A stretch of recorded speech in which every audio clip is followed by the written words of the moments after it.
Hello everybody, welcome to another live stream. Guess what we're gonna be playing today? Finally, at long last, the masterpiece, Lost Odyssey. The best freaking JRPG on the Xbox 360. Finally live here on Eric Landon RPG. This is a really good game because it has great pacing. Well, that's one of the many reasons why the game's great. It's not one of those that throw like, 2 hours of dialogue at the beginning. This is a game that respects your time, except it's too long and it has some visual novel segment. Not visual novel as in well, I don't even know what to call them. Those dreams, you know.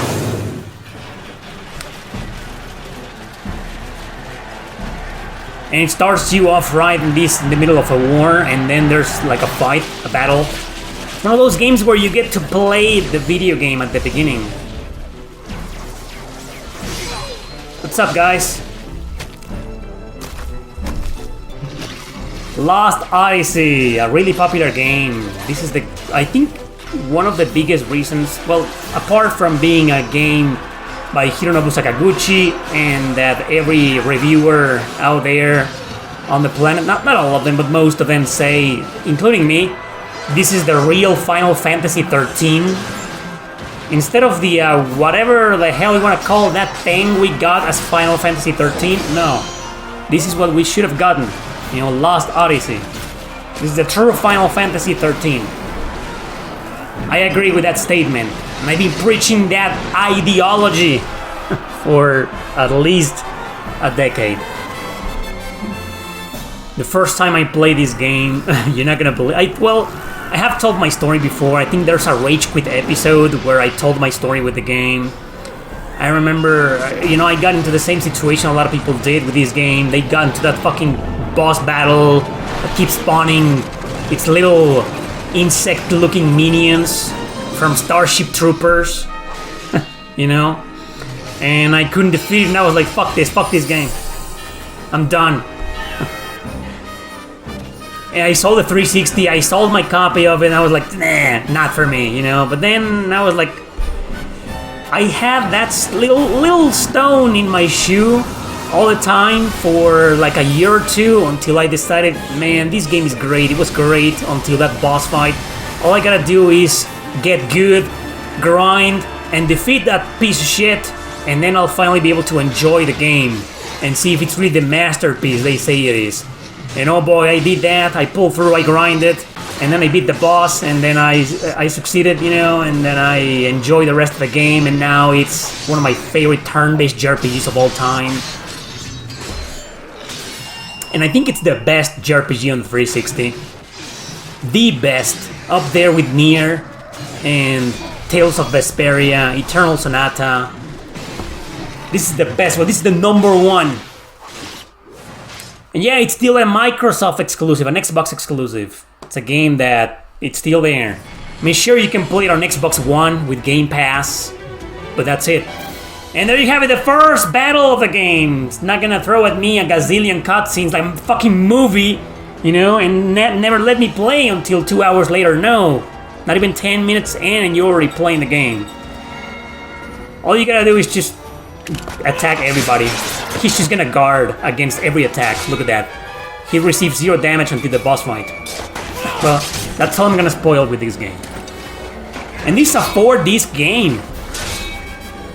It came out, with like 4 discs. And each disc is like 7 gigabytes. So it's probably like 30 gigabytes total. It's insane. I have every single disc here. But you guys can't see shit because I'm this fucking small, right? Where am I? I'm just gonna move here. How about here? There's nothing here. I'll be moving my camera, throughout the game. I'm just gonna put myself where there's nothing. Alright.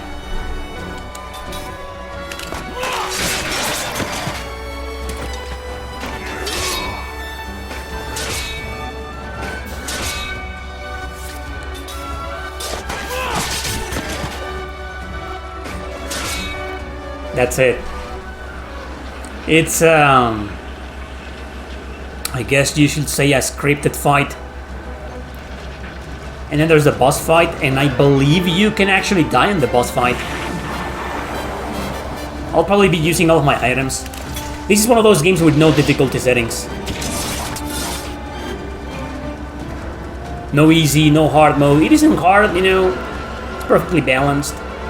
I just did a video recently of 10 JRPGs that respect your time, and I really thought about this game, but then I remembered that it's too long, you know. It's like at least the main story takes at least 40 hours, 40 plus hours, you know. That's a bit too long. That means this game does not respect your time.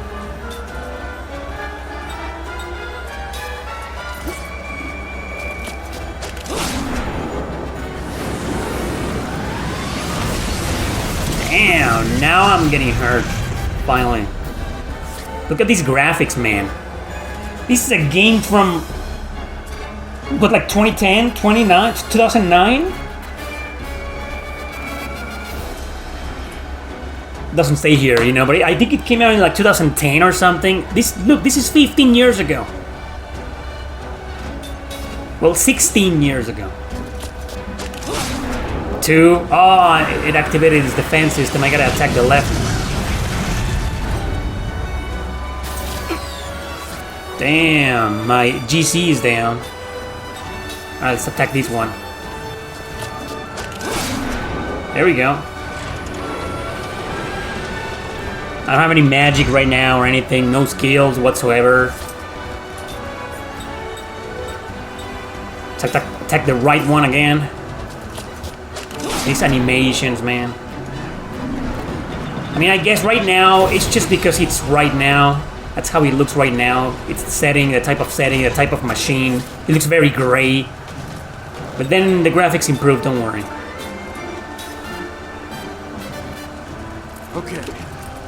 Okay. 100 HP. Just 100. That's it.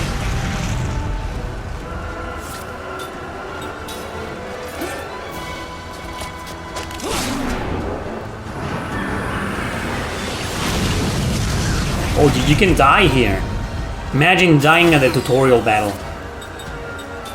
Can't let that happen. Fortunately, we have 8 more healing medicine left. That should be more than enough.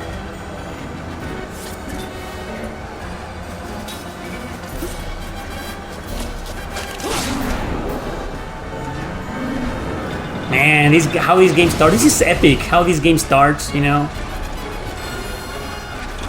And then you're just, like, fighting a ginormous machine. Instead of fighting a human being, no, you're fighting a huge machine, steel machine. Made of steel.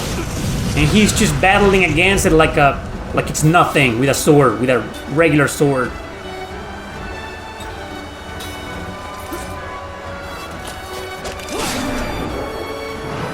Almost there. Takes a while. You gotta be healing. I'll be using probably most of the potions. And I forgot when the machine lifts its huge cannon, I gotta defend. Blade up. Yeah, I gotta defend now. I forgot. Haven't played this game in a long time. Excuse me. Blade attack. Bam! 49.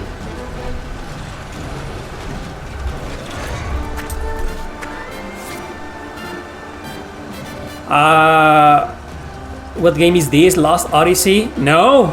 What are you talking about? Lost Odyssey? This isn't Lost Odyssey, dude. Can't you read the fucking title of the stream? It clearly says Time and Eternity. This is the infamous Time and Eternity. Look at this. Look at these horrendous graphics. That horrendous combat. That's horrendous character, that's horrendous interface, horrendous music, horrendous effects, horrendous animations. This is it, you're looking at it. Look, that's the face of Time and Eternity. That. There we go, we got the boss. But I'm playing the game because, you know, it's so bad, nobody wants to play it except for me. There's gotta be someone out there willing to play it, right? So yeah, welcome to Time and Eternity on the Xbox 360, guys.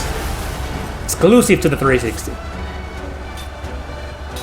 Alright, there we go. That's the end of the battle. Just put the controller down, sit back and relax. The amazingness of this fucking game. Look at that animation. No lag, no frame drop issues. No resolution drops. It looks amazing. Damn.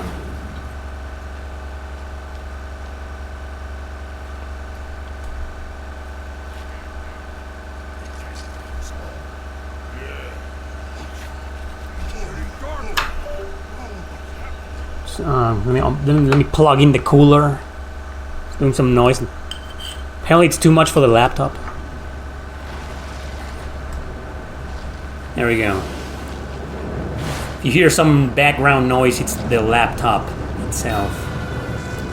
This game is so amazing and so ahead of its time, exploiting the hardware capabilities of the Xbox 360.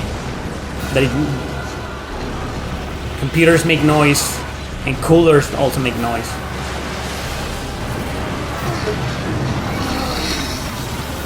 Damn.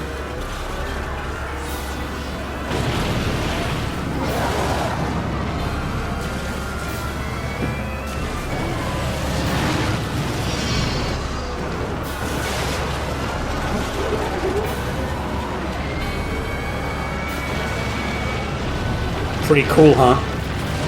So this game is about some dude who is immortal and has been around for like a long time, called Kaim Argonar. And then he starts meeting other immortal people. He starts a quest. Now he's actually some kind of mercenary and works for... Well, you'll see. It's a good plot, it's a really good plot.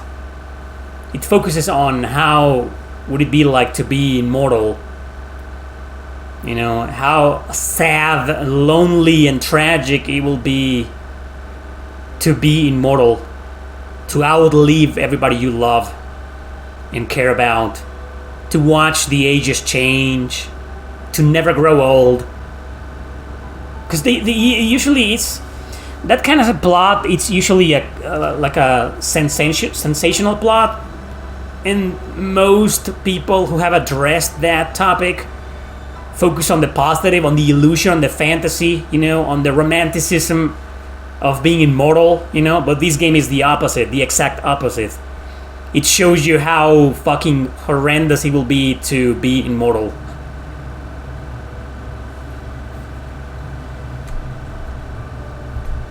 It's a really powerful story.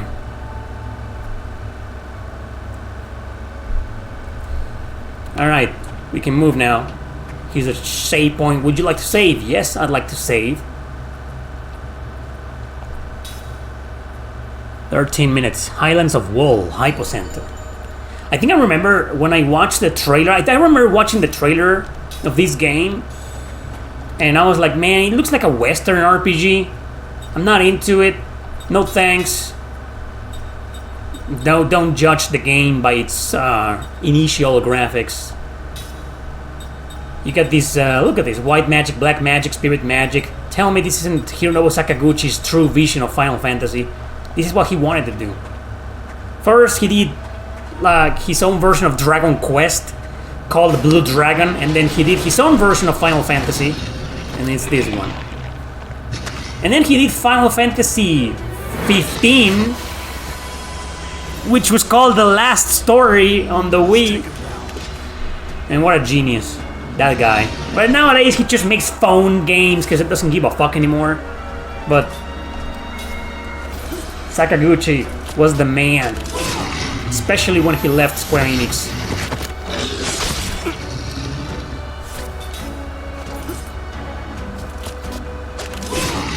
Eventually you get this little gameplay mechanic like in The Legend of Dragoon. Like you gotta click like this circle, you know, and you gotta click at the right time. It zooms in to the enemy. And you gotta click at the right time to make your attack more powerful and do more damage. Okay, is this as fast as I can go? Okay, anything here? Whoa. Healing medicine. How ironic, you know, I'm playing an Xbox 360 game with a PlayStation 4 controller. I mean, it's nothing nowadays, you know. Look, dude, why are you even mentioning that? Everybody plays anything with any controller nowadays. No. I'll figure it out. I don't want to read no tutorial! Slightly increases attack damage. Yeah, let's just... I'll figure it out. I haven't played this game in a long time.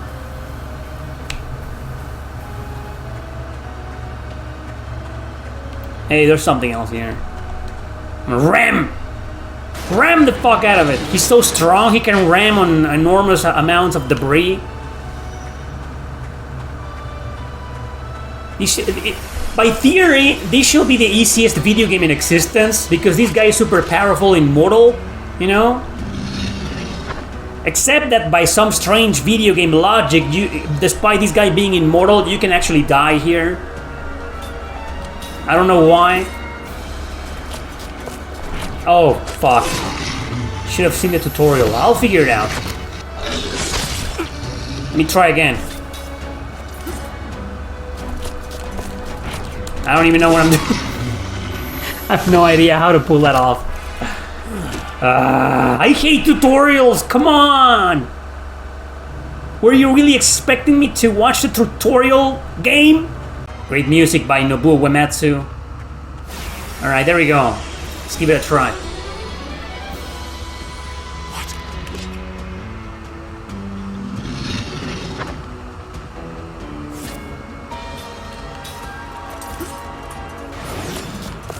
Oh, you gotta release it.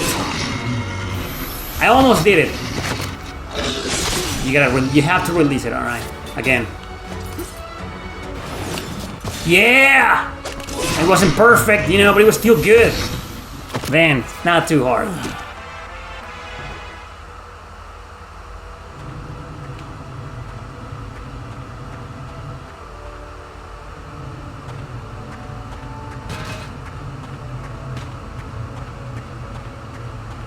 Needs to go back to the first town of the game, where we'll get the actual plot and the first party member.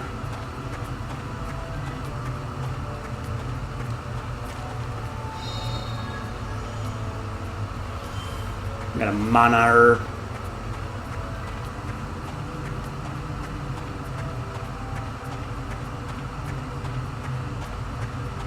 Encounter rate is low in this game.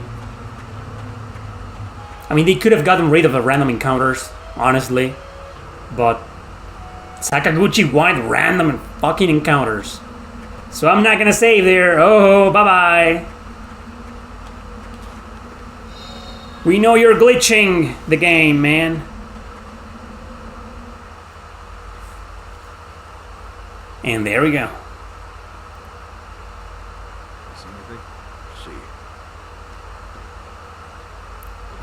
No subtitles.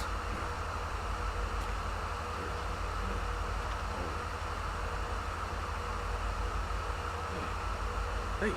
Oh, there we go. That guy over there. He's still alive. Huh? Of course he's alive. He's immortal. Hey, you!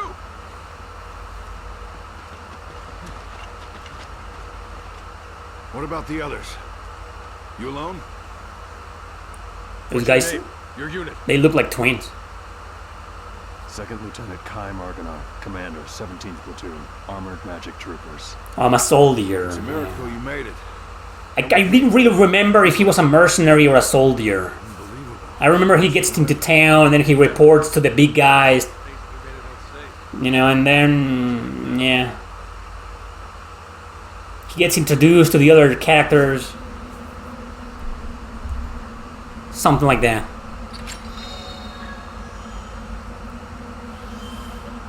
Sure. You know, I'm just gonna read every fucking tutorial. You know, you can assemble. Yeah, there are many different kinds of components. This is just to create stuff, right? Yeah, I can do this. I know how to play Atelier!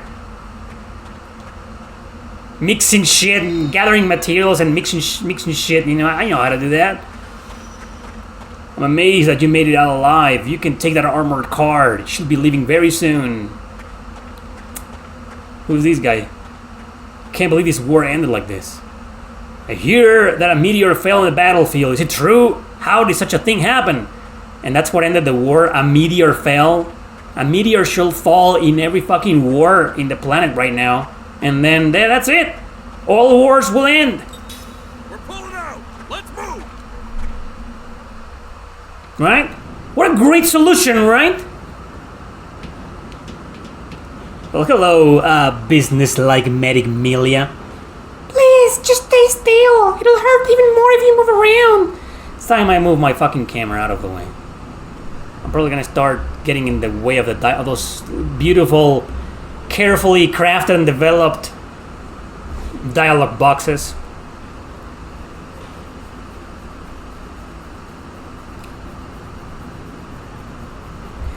Trophies, huh? Alright, let's just go. I don't care about these guys. Oh, we have some frame rate issues right now. Oh, there's the lead female protagonist of the game. Amazing character. There she is. Zoom in. I knew that. I remember that scene. That's Officer Seth Balmore with the 43rd Magic Division. She's like you. She got out in one piece. She's also an immortal. Really? You two are walking miracles. Look, all NPCs look like twins. They're all brothers and sisters, man. In every JRPG, they look identical. Hey, Well, at least they were carefully designed to look a little bit different, you know, on like Expedition 33. Where all the NPCs at the beginning is like copy and paste. They just put like 3 guys and just copy and paste, and infest the whole fucking city with the same 3 or 4 types of NPCs. And they look identical. They didn't even bother changing their clothes. They should have learned from Lost Odyssey.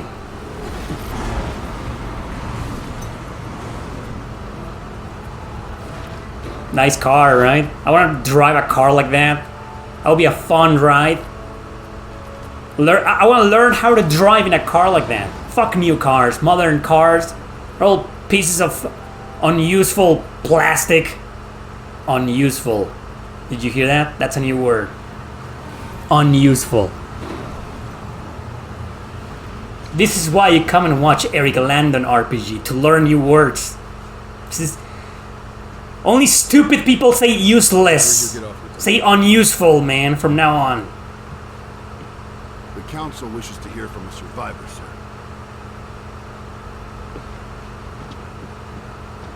Sorry, not you, officer. Hey, I'm a survivor too. The council has only summoned Lieutenant Arkin. Lieutenant. Sit down and shut up. Sit down and shut up. Well, that's just weird. This way, Lieutenant. What are you looking at, man? Stop with that stare. You have a wife, man. The fuck? So, I bet you guys always wanted to know what Panzer Dragoon Saga looks and plays like. The holy grail of the Sega Saturn, one of the most expensive and rarest JRPGs of all time. And I'll be playing it today, just for a little bit. For this forgotten JRPGs live stream. Forgotten, underrated, overlooked, whatever you want to call them. Not obscure, none of the games I'll be playing today are obscure. I'm kind of like this almost full motion video. It's not really full motion, but kinda, you know. Oh, this Final Fantasy VII type of cinematics. Look at this, all pixelated. With 3D models for the cutscenes, but then for the in-game graphics they're polygons. Most of them do it very well.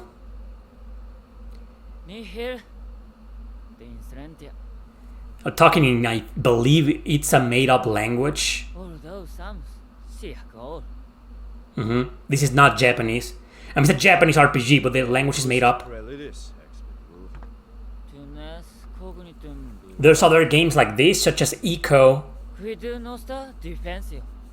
Eco on the PS2, which is also like with made-up language. The Envitus. And I will Impurgus, Devon, Estepeltina, and Penier. Devonimus, Lutema. Es, the Peltoner Impenier. Tues nostem praestem, noster defensior. Hic, exceller impelnier. Te omnio aude gescalde. Okay. So they live in some kind of Ariel, Thurcus Miscentus. Hostis? Liquor? I don't think I've ever played.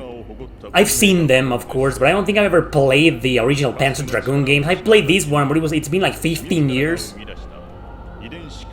Never beat it.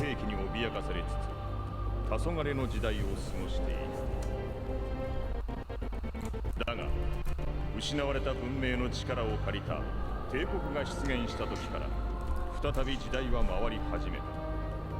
帝国の手によって発掘された9世紀の兵器は人類の生存を脅かす多数の巨大 Pretty dark graphics. 再び我らの時代が来たと人々を歓喜させ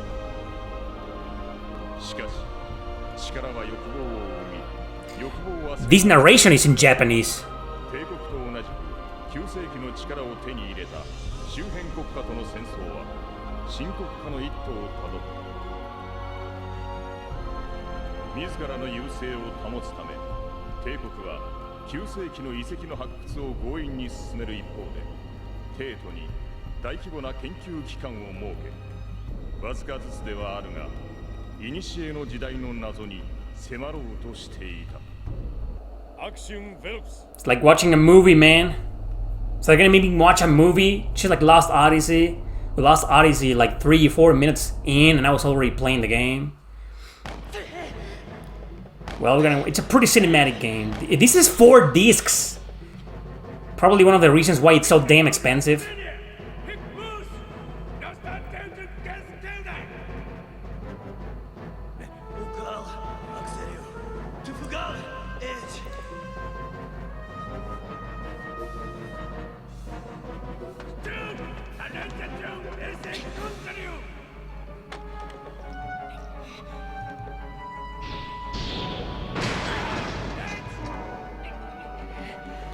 I don't remember any of this.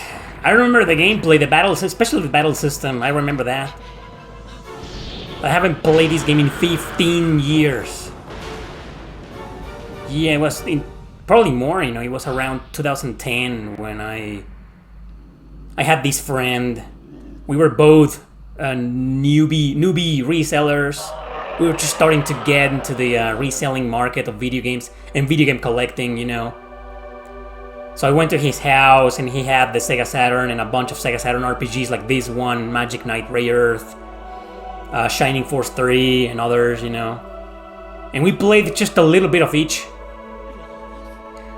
I don't remember this probably because we skipped this. I mean, it's being what, like 5 minutes, you know. We probably skipped this animation, you know, this cinematic.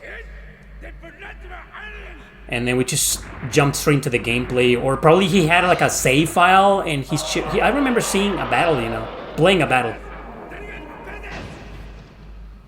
By the way, if you by some chance, some mere chance, listen to some boom, boom, boom, boom, boom, like pretty low, remember there's a construction across the street right now. In the future, near future, I might have to change my schedule for live streaming because of this. Because it's getting closer and closer to where I live. Right now, it's literally like half a block away from where I live. So in a month or two, maybe it's gonna be right across the street in front of me, and it's gonna be hell. It's gonna be noisy as hell, and I probably won't be able to stream. Otherwise, you guys will be hearing to nothing but hammering, you know, and stuff like that, but louder. Well, I'm pretty sure the music and the sound effects and my voice aren't drowning all of that, so we should be okay. But I hear it. Hopefully you don't. Dude, pretty long cinematic for a 1998 video game.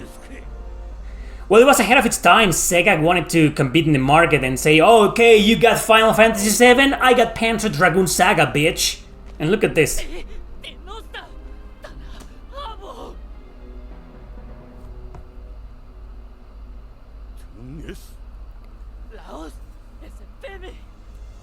Yep, you saw her? Oh yeah, we have to knock you out. The girl must be the ancient weapon.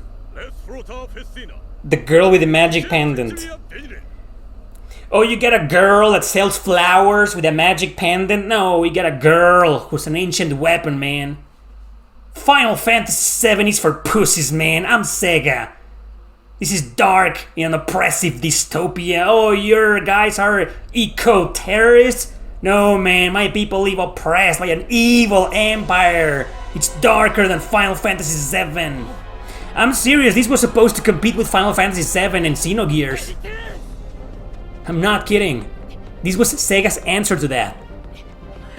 And it succeeded in Japan at least, you know. In North America it didn't because, you know, localization didn't do much marketing. Barely anything. Nobody knows this game here. I mean, most people know this game because it's expensive as hell. Because it's a holy grail in the Sega Saturn. It's the rarest game in there. It's a $1,000-$2,000 video game nowadays. People know this game because of that. That's it. But 99% of people, you know, haven't played it. And now I'm not sure if they'll ever remaster it. They did a remaster of the others, you know, the non-RPGs, the on-rail shooters, right? At least the first one. I think the first one got a remake some years ago, so there's some hope. But if they remake this, no. Imagine all the censorship. You can already tell. It's Sega, it's probably gonna be self-censorship, because they love censorship and they love self-censoring themselves. And oh boy, it's been 10 minutes, and we're still watching a cinematic, people. How are you guys in the chat? Like, I'm looking at the chat, you know, but if I start reading your comments and questions, I'm gonna miss out on these amazing, top quality 240p cutscenes. I wish it was just dialogue, you know. So we're gonna watch a movie, man. Like Metal Gear Solid and Xenosaga, my ass. Wanna watch a video game movie? Here you go. Ahead of its time, baby.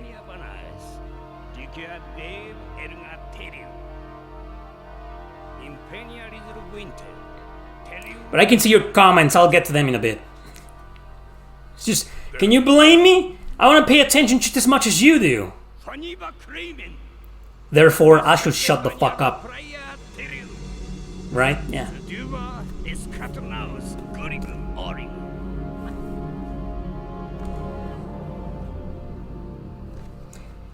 Oh, it's over? Dude, I had my popcorn ready. And my tequila, the one who controls Edge. What is your name? My name is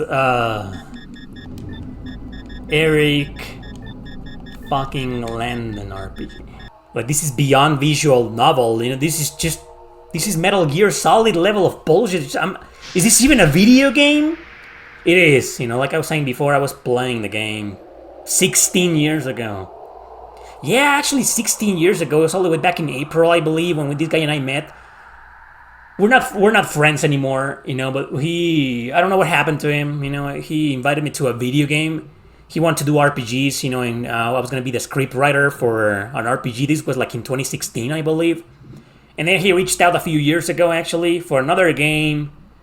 But then nothing happened, you know, and I was like, I just, dude, you know, we're not really in touch anymore, but the first, how we met is that I posted a copy of Tales of Symphonia on the GameCube for sale for like $15. I know it goes for more nowadays. $15 US, you know, and he bought it. And that's how we met, you know. And that's how I met this fucking game, thanks to him. The guy sold all of his Sega Saturn RPGs and bought something. I don't remember. I think he paid for his college. It's part of his college tuition, you know. But then I remember he sold a few copies of that Flintstones game on the NES, on the Super NES. The one that's crazy expensive, you know. Way more expensive than this game. And he sold a couple of copies of those and a couple of sealed copies of Chrono Trigger on the Super Nintendo. And he bought a car with that. Huh. Smart guy, huh? Should do the same. Alright, here I am. Look at these beautiful dark as fuck graphics. Well, it's a dark as fuck place. So. These monoliths were... An ancient gun with a dragon design. What's that down there? Elevator key. Oh, cool. This is this is an ancient gun? That's an ancient gun? That looks like a fucking floating ass monolith. How is that an ancient gun? Shell plate. Alright. Let's check this. What's this? Oh. Oh yeah, this camera. Enjoy the view, guys. What do you mean out of reach? I'm right here. Is that close enough for you? Is that near enough for you? Every time I see the word near, I think of Near, the game, or Near with an N-E-A-R. I think of that guy from Death Note. Fuck that guy, I never liked that fucking guy. Death Note is an amazing anime. I'm pretty sure some of you have watched it. It's a really, really popular anime. Don't watch the live movie, the live action movie. Fucking forget it. No. Read the mangas or watch the anime. Amazing anime. What can I say? People say it's overrated, you know, but yeah, I don't care. I love it. I'm not the biggest die-hard fan of it, you know, but I like it. It's just when Nier appears, he's like, who's this fucking guy? Come on, the anime's over. He kind of ruins the anime, you know. But he's not there for much. So. I never liked Nier. I liked L. Ryusaki, what was his name? Man, that's not a spoiler. Everybody's watched that fucking anime show. If you haven't, like, I don't know what the hell, man. Well, I can't blame you. You know, I've never seen Evangelion, whatever you pronounce it. I've never seen it to its completion. I've seen like 5 episodes. That's it. I got bored. You can spoil me Evangelion. I don't care. You know, I'll probably never watch it. I got bored. I was more of a Ghost in the Shell guy, Ergo Proxy. Panzer Dragoon Saga, which apparently is a fucking movie instead of a video game. Dude, I played 2 seconds and now I'm in another movie. I mean, it's awesome, right? But as a live streamer, I mean, well, enjoy the cutscene, guys. Evangelion, you got bored too. Hello, Ray.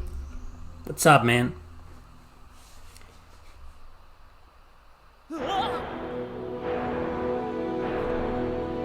Yeah, I'll be putting these together, you know, with the Lost Odyssey stream, you know. It was worth salvaging. I salvaged the Lost Odyssey stream. It was like 20 plus minutes, you know. It was worth playing. People could see it. It's a masterpiece. I never really got into third-person like on-rail shooters, you know. There's one that I kind of liked. It's Sin and Punishment. There's one on the 64 and one on the Wii. Different games, you know, but same saga. I kind of like those, but at the end of the day, they were too difficult for me because I'm just not a fan of on-rail shooters or first-person shooters, you know. There's another RPG that I really could... It's not really an RPG. People call it an RPG, but not really. I don't know. But I never got into this game. Everybody knows it. Maybe I should play it live one of these days. It's called Elemental Gearbolt on the PlayStation 1. Translation by Working the Signs. But that's a really popular classic game, forgotten game. Should I play it? Is it really an RPG? Maybe I should play it just for the sake of deciding if it's really an RPG or not. RPG. Maybe one of these days. But yeah, that's also like the battle system in its entirety. The exploration and battle mechanics are entirely like on rail or something, you know, or first person. I don't even remember. You know, I couldn't get into it. So I never got into the original Panzer Dragoon games, but this is different. だけどこのドラゴンどうやったら言うことを聞いてくれるんだろう。 There we go. Am I playing now? Can I move? Yeah, with the D-pad, of course. Okay, I can move up and down, left, right. Whoa, all right. Awesome. Whoa. I got Stellarium. What's this flag here? Alright. Good music. Problem with this game is it's got these in-game graphics similar to those of Gone Martian Memory, Battle Angel Alita, you know? You saw me covering that game. I know you did. Nothing happens. Alright. Access? Wait. Keep in mind, I haven't touched this game in 16 years, and the game is not explaining anything to me. Funny how I'm usually bitching about tutorials and shit. This game has 0 tutorials. I'll be fine. Hey, wait, how do I? Fuck, what's this, the map? Okay, we have a map. Close. How do I go back? Oh, I gotta turn around?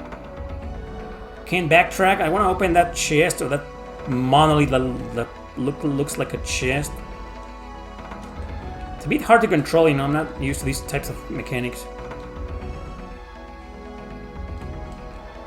Apparently it's nothing because it's open, right? Yeah, it's nothing. All right, just go. Can we see one battle?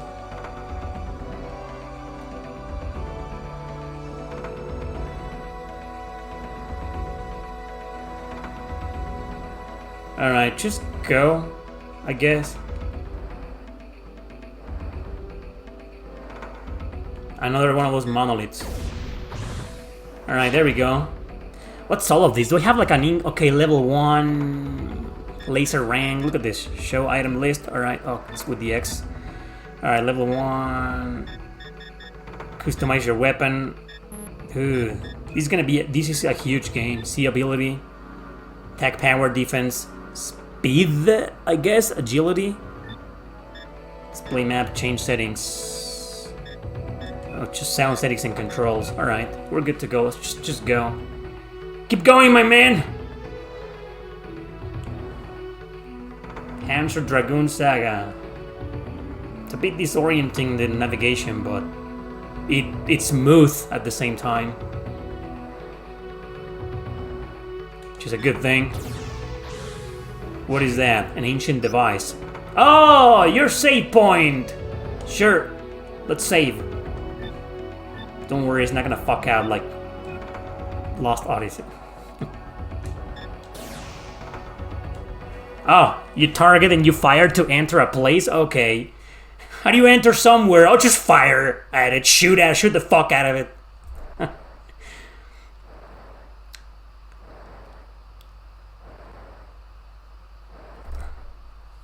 I'm watching this cutscene, man. Cutscene's the game. More than Xenosaga, apparently. Are we gonna continue? Oh, there's more. Oh, I'm here now? Oh, look at this. What is this? Really? This is some Resonance of Fate bullshit. I'm not gonna read through all of this about the gauge. I should probably read this, right? Oh my god. What about the gauge? Oh boy. I'm starting to regret it. There you go. During battle, your attacks are dependent on this gauge. This gauge charges on its own. You can charge up to 3 gauges at one time. I remember this. It's kind of a real-time, turn-based game. Why do I have 75 HP? When the hell did I get hurt? Anytime more than 1 gauge is charged, you can open the battle menu. Certain actions require more than 1 gauge to be charged. Alright. Homing laser. The dragon's normal attack requires only 1 gauge to fire. Okay. And how do I... What button do I click? What am I supposed to click? Oh. You gotta press the L button, the R1 button. Thanks for the explanation, game. You're explaining everything to me except which fucking button to press.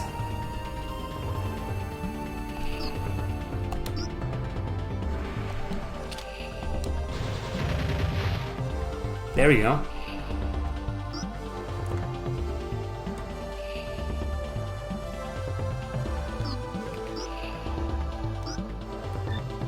Oh, now I see why I have only 75 HP. He only healed me for like 200 points, man. Berserk techniques, okay.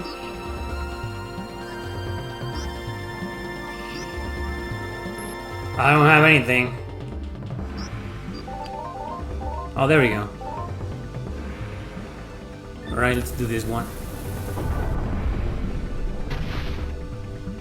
Okay. Nice. Action may be taken at any time as long as the required gauges are charged. So it's like just like I remember, it's turn-based on real time. Like the enemy's not gonna wait for you.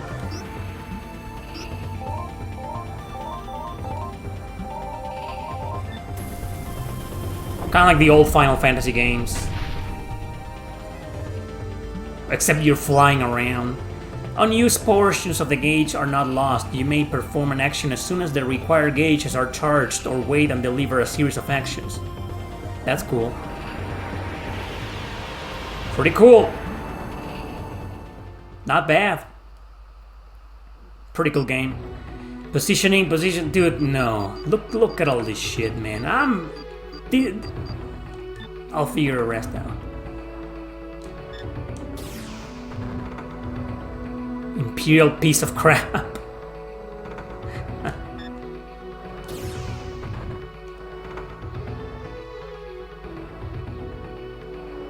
I'm not seeing any enemies. Am I gonna fight someone at some point? Oh, you get random encounters? Holy shit, you have random encounters. That's cool. Alright, now I'm on my own. Regular attack.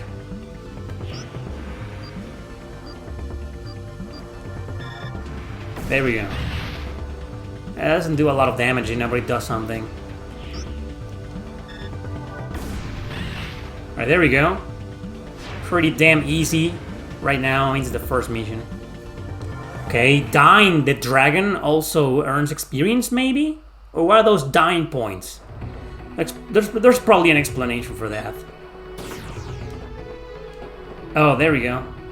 You wanna enter somewhere? Fire at it. Okay, so it's a dark as fuck looking tunnel. Probably to find items. Pretty cool. And that's it. That's it, we found an item. Alright. Now we got a field map. How cool is that, huh?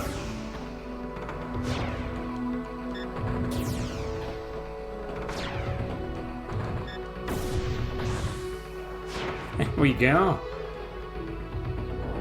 Another battle. Alright. The game aged pretty decently, you know? And not as great as the ones that I covered in the recent compilation. Oh, now I'm being attacked, huh? Now the enemy's not gonna fuck around. Like, fuck you, Eric, you know? Green orb. Look at these fuckers, man. Now they're ganging up on me!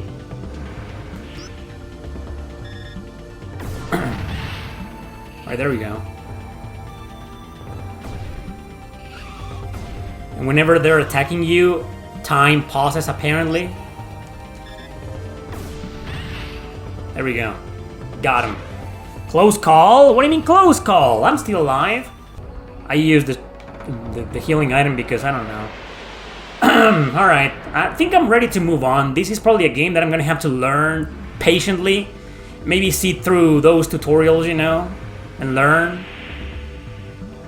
Otherwise, I feel like I'm gonna get to that one battle that's gonna kick my ass. Really bad for not doing something right, you know? But I don't wanna have to go through all of those tutorials while I'm live. I mean, it's gonna be boring for the live stream, right? Still, I'm doing pretty decently, I'd say, you know. Just getting too much damage. And I only have one healing item. There we go. Pretty good game so far. I really like this already. I can't wait to finish it in 10 years and review it. No, I don't know. I guess I'll put it on hold. And there you have it. Treasure of the Rudras on the Super Nintendo. Yeah, I mean, it's basically a hidden gem, but most people who are into fan translations know this game or has heard about it. You know, it's one of the most popular fan translations out there because it was a legendary Squaresoft game influenced by their own Saga games, Saga series, but more playable and more understandable, more easier to get into, you know. I have covered this game in the past in a couple of videos, including the Aged Well videos, 10 JRPGs or 30 JRPGs that aged well. And I also did a live stream of it many years ago on Eric Landon RPG, my main YouTube channel. So I'll be playing this for a little bit today, but if you want to watch the full 2-hour long live stream, go check it out if you can. Right now, let's just begin. Scion, Surlent, and Ryza. I'll say Ryza. If I say Ryza, I'll just think of Ryza from Atelier Ryza, you know? So I'll just go with Ryza. And Dune. Begin. Yes. So, this is one of those games where you have to, like, choose... You're gonna end up doing all three anyway, but you can start with any character and then at some point you can switch between them, you know? Once a chapter ends. Dude, it's been a long time since I played this game, you know? So let's just start with a girl, of course, because of course. Why wouldn't I start with a girl? It's a fun battle system in a side-by-side. You can choose the name of any spell. The way you create spells in this game, because you don't learn them, characters don't learn them, is by using materials and shit, you know, or cards, I don't remember, you know, and then you can put any name. I'll make sure to put some funny names. You can put like the fuck bomb, and that's gonna be the name of your spell. Anti-woke bomb. Let's try to be as offensive as we can. Riza. Grandfather! So your heart is set on leaving, is it? I'm afraid so. I can't wait any longer. I've been getting more and more restless by the day. It's time I set out. Oh, shut up.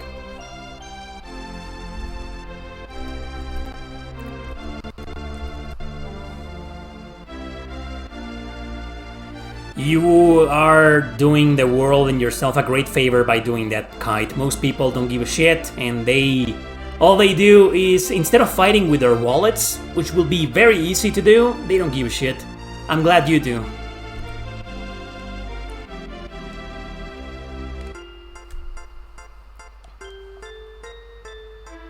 Our planet must have been so beautiful once. Yeah, I think maybe the reason why this game was never localized, apart from the fact that it was released kinda late into the Super Nintendo lifespan, I think one of the reasons is because of the spell mechanic, that maybe the oversensitive snowflakes of the United fucking States of fucking America probably said, oh no, people are gonna type in bad words in the game and kids are gonna be playing that. Oh no, it's gonna be offensive. So yeah, Squaresoft was like, okay, I'm not gonna localize in this game. It's staying in Japan! And it stayed in Japan. And it's still a Japanese exclusive. I think this game in Japan got ported to the Wii U digital store. Same thing. Oh, it also has some religious stuff, you know. Why has the spirit woken up now? What does it mean?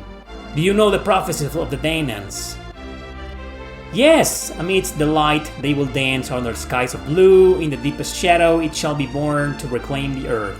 The blue life they shall protect and receive the guidance of the oceans. That's just a story. That's no mere fairy tale. Recall the conclusion of the prophecy. Time carries with it the seeds of life undoing. A jade shall shine in the face of cataclysm and the chosen shall awaken. That means you, Riza! You are the chosen one! Your mother left Karn to awaken and regenerate the weakened forces of nature. In doing so, she hoped to free our world from the taint of pollution. Oh, it's gonna be an environmentalist game. It's whoa, shit, man. I'm sorry, guys. I'm gonna have to cancel this stream. Environmentalism. It's an interesting thing, you know, but it's gotten way too out of hand the past 30 years. Like, there's been a lot of misinformation and lies. That's what I believe, you know. Like people on certain sides are trying to convince you of certain things, and then there's another side that tells you the exact opposite, and you don't even know who to believe anymore. So, you know what you can do? Don't throw trash on the streets, and that's it. That's it. That's all you gotta do. Don't be a fucking pig, man. That's my advice. That's my environmentalist advice. Can I move now? Alright. Let's go to Ian first and say, because of course. Welcome. Our room cost, forget it. Save your game, yes. That's something I'm willing to do. So there, you know, we got all three characters. I think the world, well, I just talked about this game in the video, right? I mean, but that was a compilation of 3 older videos, so... From what I remember when I was editing the video, I heard what I said about the game, and every 5 days, in 5 days of the game's time chronology, you know, or whatever, the world's gonna end, or something like that. The air has a strange odor. What? The dogs can talk? Oh, she can talk to the dogs. She always have been capable of speaking to animals like myself. And all a bunch of environmentalist bastards. Bunch of eco-terrorists. The city to the south is named Babel. Their technology allows them to filter out the smog in the air. In doing so, though, it emits far more pollution than it cleans, go figure. Yeah, this is one of those games. It's gonna be one of those games. A bit uncomfortable to play nowadays. It's like, oh my god, this bullshit. Sure. Take care of yourself and remember, nothing is impossible. Is there some kind of store? This is the tavern? Why couldn't they paint those signs in a different color? Can I interest you in a drink? Beer me! Here's one I made just for you. Am I gonna get drunk? I call it room hati. Guaranteed to cure what's ailing you. Oh, that's it? I don't see any beer, man. I don't feel like I got beard. Because, you know, I didn't know beer was a fucking verb. But then again, you know... English always turns every word into a verb. There's the weapon shop. How do I get there? There's the item shop. Maybe the item shop is more important. There's a... What is this? A trade shop? Bazaar. I always wanted to open up a bazaar. I kind of want to. I just live very far away from a reasonable location to open up the bazaar, but I want to open a bazaar. Alright, give me... Oh, I have 5 in the bag, 2 of these, and 0 expunges pollution from the body. Because the world is so contaminated at this point that it's nothing but pollution. Okay, now I see how to get there. Look at these fucking graphics, man. Except for the signs, who should be in another color, this game aged perfectly well. Oh, it's too expensive. And she's already equipped with this. Gives off quite a pleasant smell. Or it's like a perfume. I'm not buying that. I want this. I want the Hell Fencer. That sounds badass. Oh, I can't equip it? She can only equip like rapiers? I want this, at least, or Hortensia. I want Hortensia! Fuck it, I wish she could equip the health answer. That sounds badass, man. Let's get out of here, I can't afford anything. Much obliged! Go, Riza!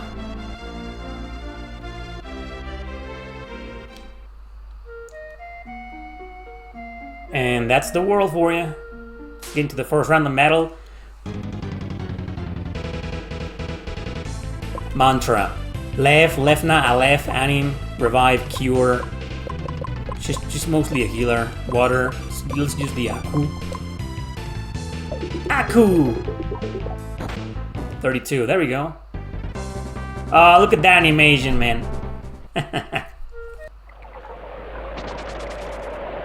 Come back here, you little bastard! Got a cat. Oh, I remember now! This guy, yeah, and then we get into a town, and I remember now. You see a young man run here by now? I'm afraid not. Could have sworn he came this way. Oh well, come on. They actually went where he was.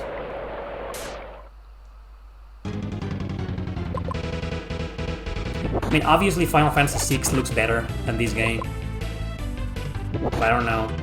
I like the graphics here. Level up!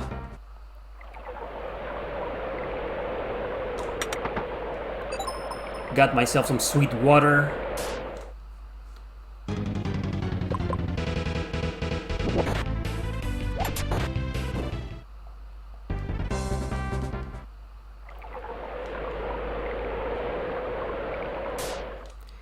The encounter rate's a bit high. I remember saying that in the video. In the top 30. It's a bit of a pain in the ass. Well, the one that I'm currently playing, you know, it's called Power of the Hired. The encounter rate is much higher than this.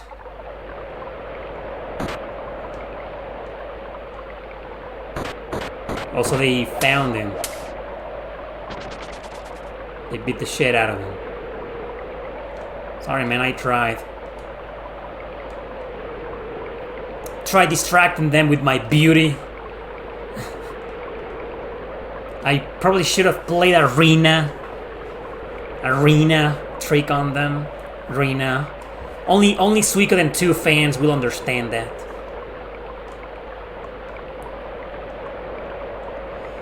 Yeah, what do they want from you? I'm Garlisle, leader of the Babel Resistance. We're dedicated to opposing the city's greedy Major Kurgan. That's why he sent his hired goons after me. Greedy? Incredibly. Babel's the only city on the continent with pure air. That's why he's levying astronomically high taxes on Babel citizens. Kinda like in the US or in England. First world countries and the taxes are up through the roof. Can you believe it? Using the pollution as an excuse to line his own pockets? By the way, miss, what are you doing in this forest so late at night? He's a resistance leader. Come on, Garlisle, you're a fucking terrorist. But if it's all about taking down politicians, I mean, fucking hate every single one of them. Left, right, middle, center, down, up, north, south, whatever. All of them are fucking trash.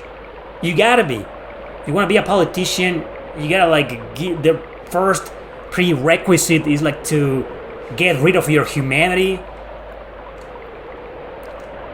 The second thing you need to do is become a really good actor. And the third one is basically selling your soul to the goddamn devil. Oh, there we go. Now I have a party member. Let's go with Kontaku. Kontaku sounds like more powerful. What do you got? The same? You got the same spells, man. Well, let's go with Kontaku then. Kontaku! There we go. And they're not that strong. Let's Kontaku the fuck out of them. Again, until they die. Did you notice how in the first turn I attacked first, and in the second turn they attacked first? What's up with that turn order? Is it random?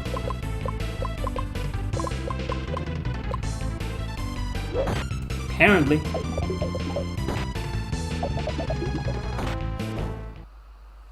Carlisle, what's his name? Carlisle? Should have his own fire magic. Carlisle, Risa, where do you learn to fight like that? Huh? Well, I did have a little bit of training, but a little? Well, let's get out of here. Was that supposed to be a joke? Obtain Babel key. Alright, we got the Babel key, people.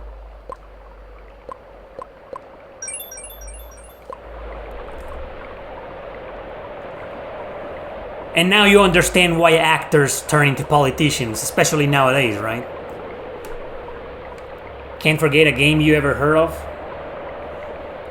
What were you guys talking about? They all suck and we need to do better at holding their feet to their fire. Every single one of them, right? Who needs them? Who needs them? Well, in truth, they are a necessary evil, you know, because no one else is willing to do their job because they know what it takes to do their job. They need to give up their souls. Yeah, politicians, unfortunately, no matter how much we hate them, they're like banks. They are a necessary evil, you know. I just wish they were better people, but maybe if they were better people, they will be good. And, I don't know. Maybe that, I don't know, all of those criminals, billionaires and warlords and drug lords, you know, they will kill them easily. I don't fucking know, man. I don't even know what I'm talking about anymore. All I know is that Treasure of the Rudras is a really good game. I mean, that's what they pay me for, goddammit. They don't pay me to talk about politics. I make money talking about games. But what if the game talks about world pollution? How am I not supposed to talk about that? People are hating and killing each other in social media and real life all because of stuff like that, you know? How am I not supposed to talk about that? So here's Pure City of Babel. Wow, the air really is pure here. I relate, you know, to the outside world, you know. I live in one of the most populated and polluted cities in the entire country of Mexico, so when I lived in Canada, I lived in this small town called Belleville with like 60,000 people living in it, and the air you breathe in there is much better than the air you breathe in this fucking town. So he's starving people, you know. Tyrant. What? I mean, what would be the plot of a video game if not for those horrible politicians? They inspire people, you know. Trump, Biden, you know, it doesn't matter. They're inspiration for writers like me or like the dude who wrote this story, you know. They always make the perfect bad guys. Oh, a tyrant oppressing his people in the.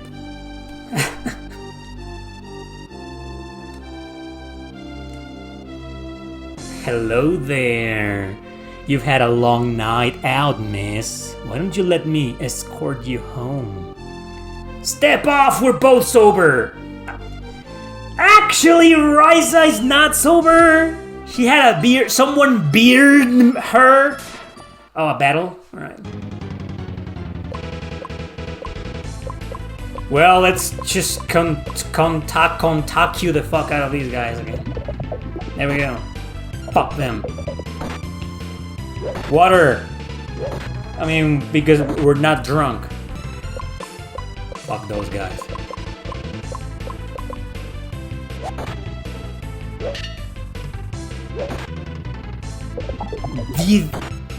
Did that guy down there just did 15 damage to me? What the fuck, man? He attacks everybody. Maybe it was a critical attack. Teeth decline.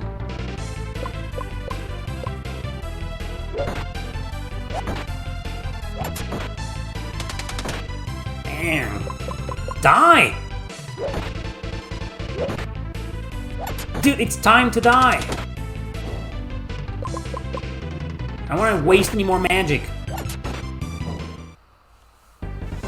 look, just listen to this logic. I mean, this game is environmentalist. But they're wasting water, they're using water to attack enemies. How does that make sense? They care so much about the air, pollution and shit, but they're wasting water on the enemies they attack with water? Who wrote this fucking script, man? Put your head out of your hand. Oh, I know what happened. He got beard. That's why he wrote this story. Because that's the liberal mentality, especially nowadays, you know. They bitch about environmental issues and the pollution and shit, but they're all out there posting on social media all day long, using their phones and contaminating they don't care. They probably take 3 showers a day, drink a lot of water. You know, they're wasting water while pretending to care about the air we breathe. The fuck, man? Hey, not often I see you in the company of a woman. Oh, Connect. Can you give her a place to stay for a little while? Sure thing. Yeah. Alright, you're stuttering, boy. I said can it. Should be safe here. Just don't do anything rash, alright? I'm gonna start a resistance. Maybe I'll meet a girl like that. And I'll stutter. Don't worry, I'll never beer her. There's a bed available upstairs if you need to get some rest. Do you want to save? Yes, please. Game saved. Hit the feathers whenever you need to. I will. That's Treasure of the Rudras, people. It's a really good game. If you feel this isn't enough, just watch the live stream that I did on my YouTube channel 5 years ago. I think it was like 5 years ago. It's a 2-hour long live stream, you know. It shows it's a really good game. Really recommend it. Despite the contradictory environmental nonsense. Alundra! This is Alundra, everybody. Look at that cinematic. Let me make myself smaller so I don't get in the way of that awesomeness. Animated cutscene. Look at this. It's like I'm watching a trailer. Alundra. I've never played this game live before. A month ago I played, or 2 months ago I played Alundra 2. And I was like, what the hell, man? I've never played the first game, which is a much better game than the second one, right? So here I am, finally fulfilling your dream! I do listen to your requests, you know? I saw all of those 10 million comments saying, why haven't you ever played Alundra, the first one? Live! Fuck you, I'm unsubscribing if you don't play this game in 10 days. Well, it's been 9 days since that, so... better late than never. Alright, let's do this. Alundra. I think this game, if I'm not... this is by Working Designs, but this is the Unworking Designs hack, which means the translation is improved and the difficulty is returned to normal, to reasonable. So... Retro Game Talk is the website to go to download ROMs and to download this particular hack, which improves the original version. It's the best version of this game to play. And if I'm not mistaken, I believe this game got digitally re-released on PlayStation all the way back in PS3, PSP, I believe, PS Vita. I could be wrong. You know, I don't have any of the Alundra games in my blog. I have Dual Hearts. I ranked it at 7.8. It's a good game, but it's a bit annoying to play. But I've never ranked Alundra 1 and 2. I don't know why. Well, Alundra 2 probably because I've never gotten any far. But this one I remember beating at least the first 2 bosses, so... Damnation for the 5th time, lad! Yeah, Gavin is the one in the right! Aye, you're certainly not the sharpest cutlass, and I suck speaking like a pirate. I'm not even gonna try. The one on the right, you mean this? That's not the right, is it? Oh, this is where this guy is. What's the matter, kid? You look mighty pale. You've been having the same troubling dream every single... No one's ever gonna hire me to do the voice over of a pirate. Ever. No one. And I'm the one who has to live with that, you know? It's my frustration. It was my dream. This is the one, right? This is my cabin, right? Alundra's cabin. Alundra is this guy. Why is the second game called Alundra, anyway?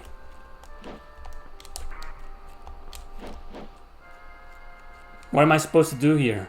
I think I'm supposed to talk to the captain. Beautiful, eh?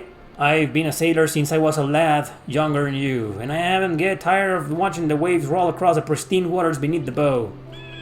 Cool story, bro. Can I fucking kill these guys?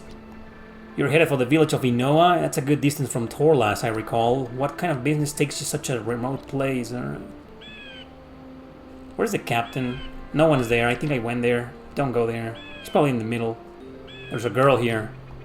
Can't tell you how weary I am of looking at the sea and clouds for days. I'll be so happy to be on dry land again. She's beautiful. I'm returning to my beloved. I've nearly forgotten how it feels to hold her in my arms. And what of you? Why do you travel to Torla? What? Your dreams led you to the ship? You ain't one of them freak boys, are you? I'm a freak. So what now? Oh, come on, really? Get out of my way, man! So I didn't go into this cabin, apparently. Is anybody here? Yeah, it's one of those, like in Dragon Quest V. You need to talk to everybody if you want the story to make progress. Yeah. What's the rush to fix it? I'm in no hurry. It's because of these two troglodytes that the ship sinks. I don't know, let's talk to the captain again, maybe? Like, what? Oh, he's gone now. He's probably... Oh, there we go. Progress! We made progress! Something happened! Go lie down for a while. Why not have yourself another one of those freaky dreams while you're at it? Really?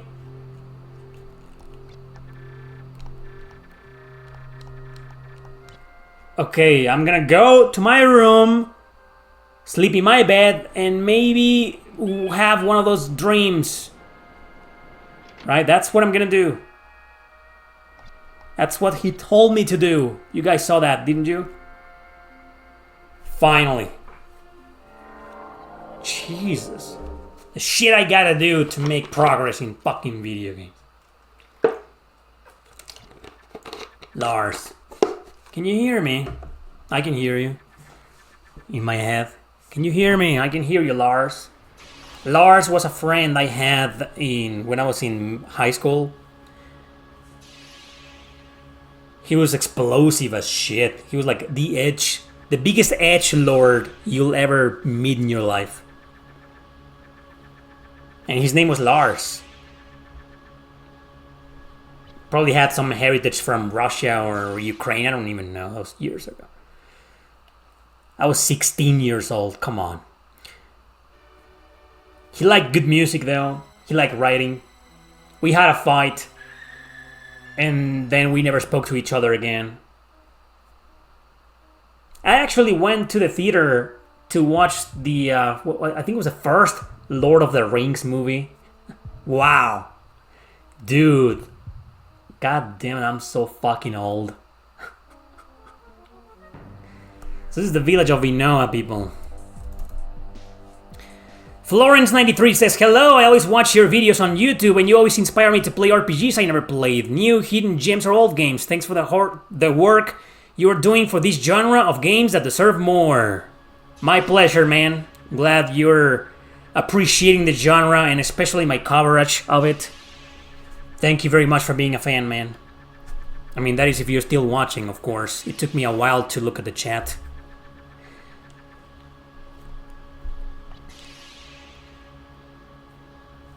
So if you're still watching, thank you very much for the feedback. You make me laugh, Evil One. No one has had the power to stop me now, especially not a miserable human. See, I don't feel like this game is a hidden gem. I mean, many years ago, I did one of those hidden gems videos. The first one, or the second one, I believe, on PlayStation 1 hidden gems, and I put this game there. And I remember some comments of people saying, how is Alundra a hidden gem? It's pretty well known. And I was like, well, it's kind of like, a lot of people still don't know it. But I feel like nowadays people know it or have heard about it. Probably because of the same reasons as Panzer Dragoon Saga. Because it's fucking expensive as hell. It's a working designs game. It's probably... How much is it?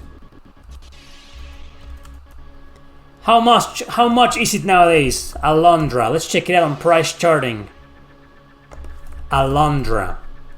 Alright. Ooh! 163 US dollars. That's what it goes for nowadays. Jesus. PAL version sells for 55 though. You PAL bastards. You always have the best deals.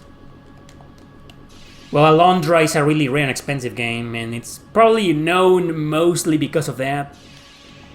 And probably because it has an infamy, thanks to working designs, for being brutal, one of the hardest games on the PS1, especially because of the puzzles. It's not so much the action, it's the puzzles driving you crazy.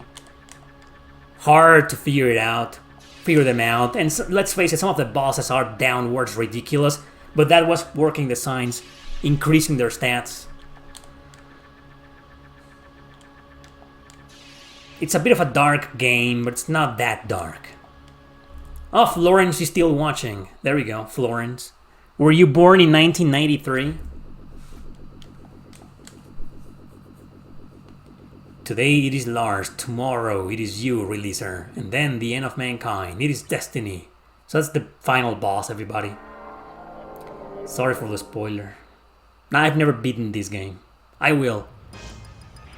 It's gonna be in the backlog, in the real backlog from now on, because you know there's like 2 backlogs within my own personal library.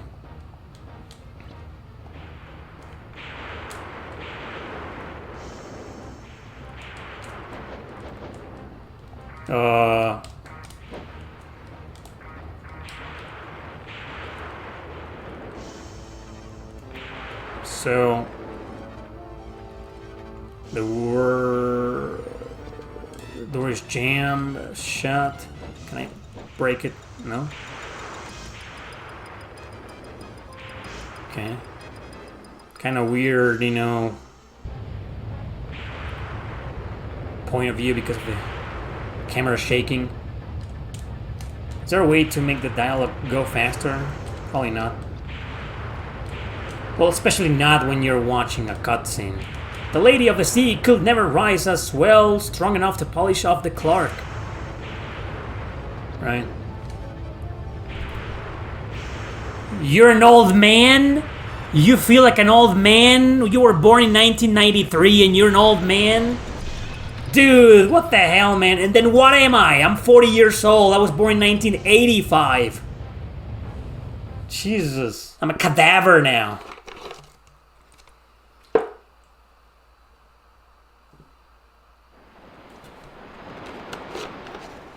So now Alundra here is gonna wash ashore. So I was asking, why is the second game called Alundra when the protagonist's name isn't even Alundra? There's no one named Alundra in the second game. They should have called it something else. It's a really different game. So some dude found me, apparently. Hey dude. What's up? Yeah, I think this game is available on PlayStation Network to buy digital. Not on PS4 or 5 though. Just on PS Vita and PS3. Because you can't buy anything anymore on PSP. You can't. They shut down the store years ago. But they're still keeping the PS3 and PS Vita stores alive, surprisingly. So if you don't want to pay... I mean, if you don't want to emulate this game, because I know it's a big deal to some of you. You don't want to commit a crime, do you?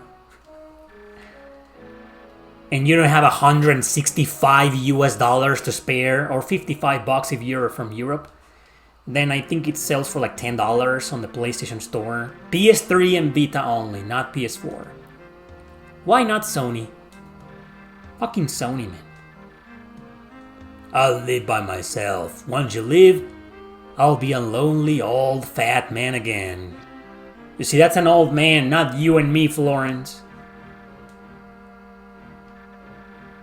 That's an old man. A fat ass, lonely old man. I'm gonna end up like that in like 5 years, goddamn.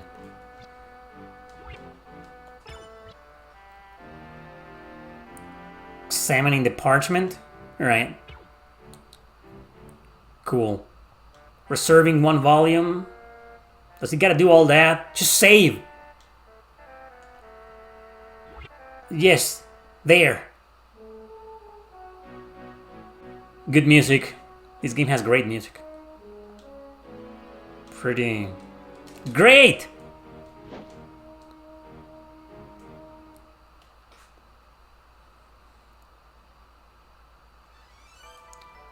Right now I'm here. Oh, so many people in... Oi! So many people in this small village. Have you met them all yet, Alundra? Oh, that's why you're gonna force me to feel strong enough to explore this village. This is good. The people of Inoa are very nice. Not as nice as me, of course, but they try. If you start to feel weak, be sure to come back here and rest, alright? I'll make sure of that, dude. Wait a second. Oh. Oh, the love interest already, huh, Sybil? Sybil, like the taxi driver girl. You're the one from my dreams. The one summoned from the realm of our... oh, well, Sybil was the name of the actress. Never mind. You've come to save us. That's right. Sure. I've come to save you. I'm gonna cut all the grass. Destroy nature. Fuck the environment. All of it. What? Link, a certain character called Link from The Legend of Zelda taught me to do it. To destroy trees and herbs, you know, and weed. Who cares? We want to live in the treasure of the Rudras world. Yes, yes, I know of you, the boy from the beach. Now, please leave me alone. I'm quite busy, you know. Ooh, okay. Jesus. I think there's like a training area here.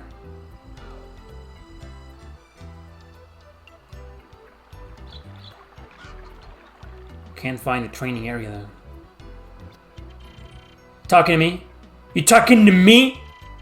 I'm the son of the mayor. When I wish to address you, peasant, I'll let you know. This stairway's off limits, so just buy a clue and beat it. So angry. Why is everybody so angry here? Well, the guy did say, you know, not everybody was as nice as him, you know.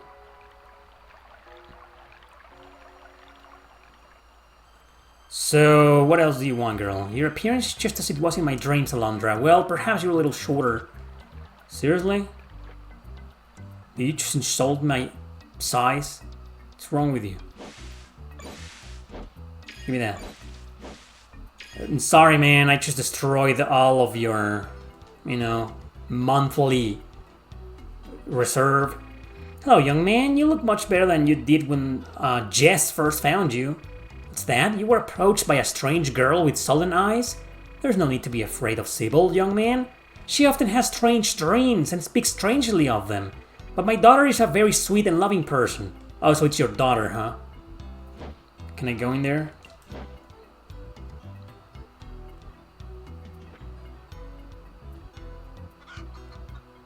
Am I really supposed to, like, go everywhere and talk to everybody? Really?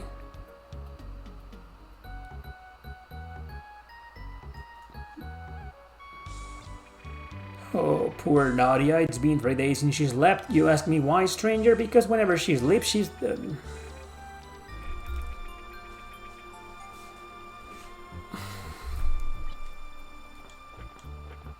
Go, Alundra. I feel like a lot of people don't watch me on Twitch because they know some live streams will be uploaded eventually to my YouTube channel and they'd rather watch them there. Actually, I appreciate that, you know.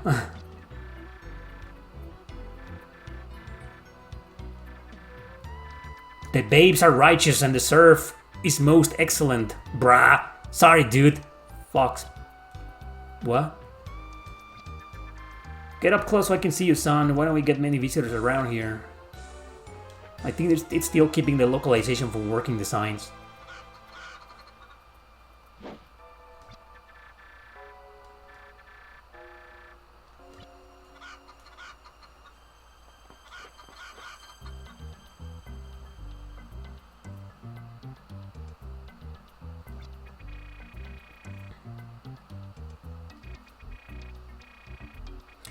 Oh, Fest's son died. Wow.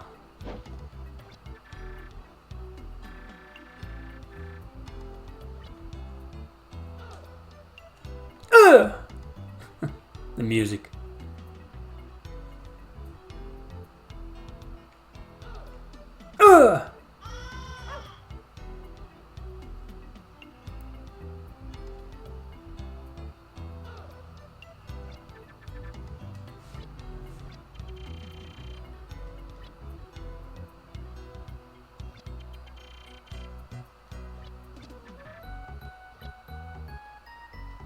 I think this is the first mission of the game. You need to go into Wendell's dream and save him.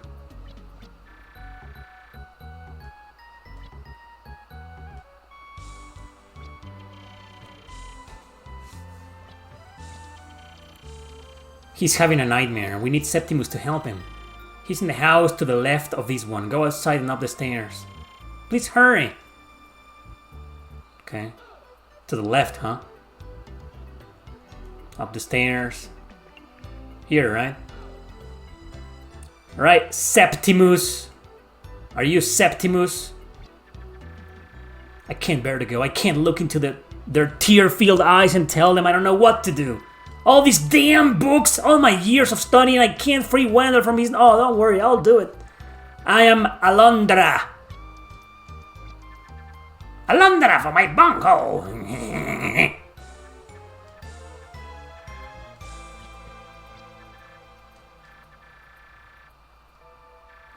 We need a Beavis and Butthead RPG.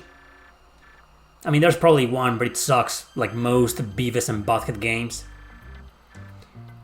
Septimus, you talk too much, man. I'm gonna go and save the old man. Okay, the home of Tarn, my former teacher. Perhaps it will yield a clue. Something to explain what's happened to Wendell, and perhaps a way to stop it. Find the house, head directly east from this place. I'll go to Wendell and try to ease his suffering for the present, but please hurry. For it cannot. Okay, he's gonna die, sure. Thank you, welcome. So now the Travis wannabe impersonator will move. He moved.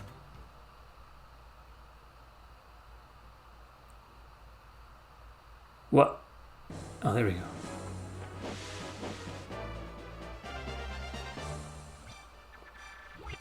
So beautiful here, isn't it? Yes. I'd like to think of my cemetery as a representation of heaven here and below. That this place is almost as beautiful for the body as heaven is for the soul. Okay, bro.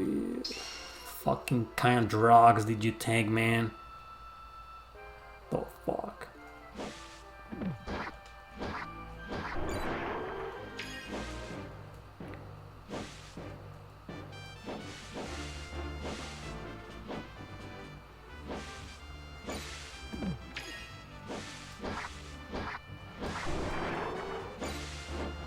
Can I kill the bees?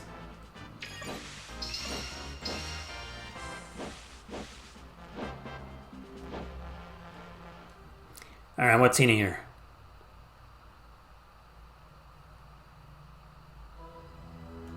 Oh! It's like a puzzle, right? Alright, can't do anything right now. Probably have to open that somewhere else.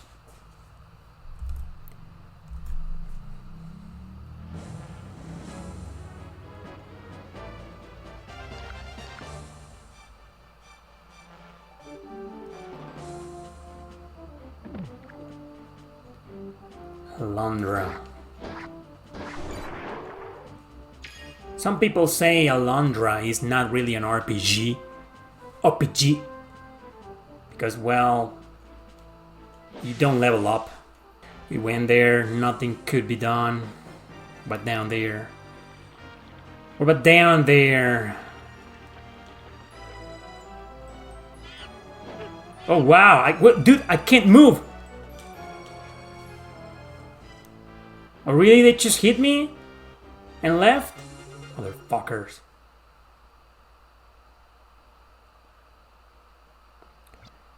Tarn's Manor, alright, here.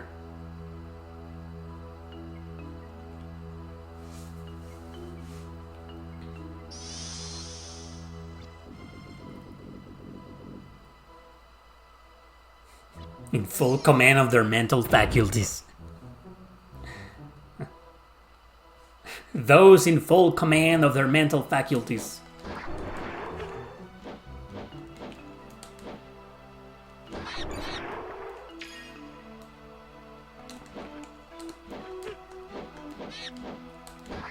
Yeah, combat is not the best here. It works out.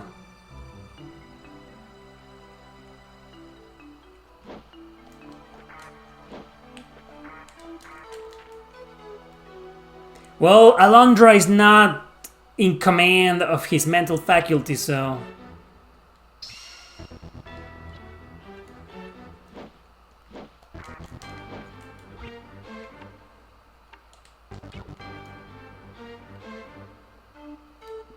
Of course he's going in.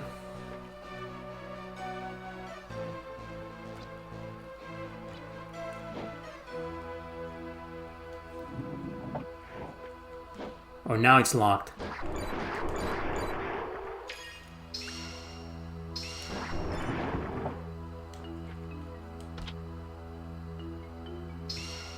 Strength tonic.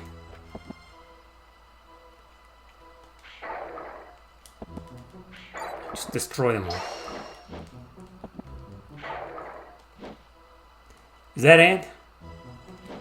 I didn't see a clue. Oh, it's opened.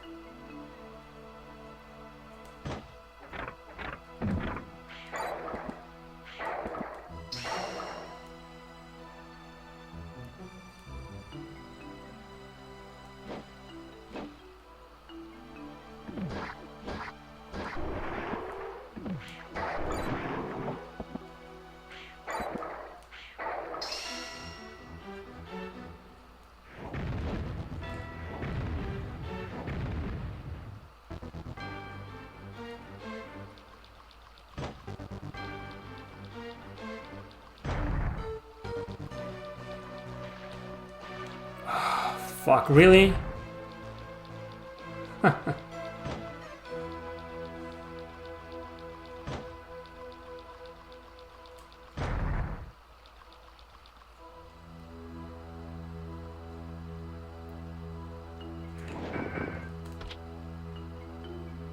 More herbs.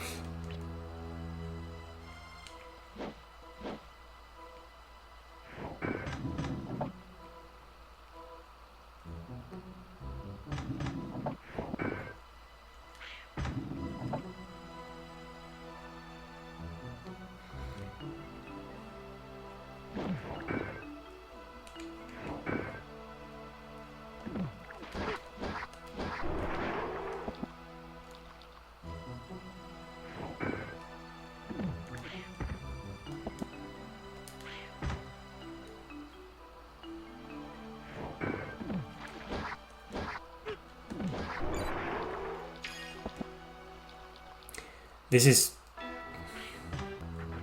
more herbs. Oh, fuck. Fuck you. What, am I supposed to jump over that?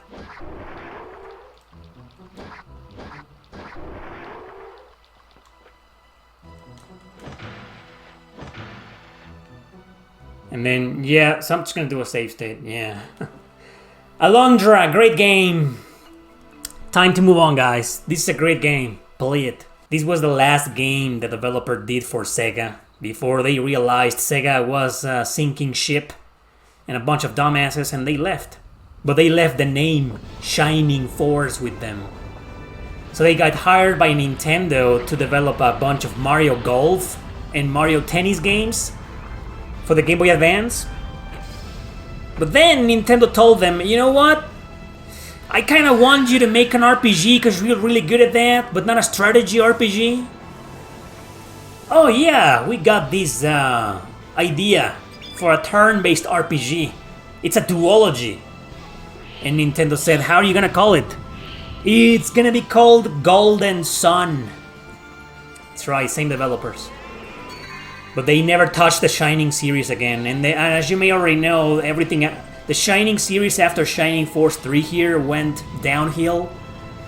There were some good spin-offs, you know, decent spin-offs like Shining Force Exa, maybe Shining Resonance Refrain, or the ones that never left Japan, you know, Shining Blade, Shining Hearts, you know, but nothing in the same level as of the Shining Force trilogy, unfortunately.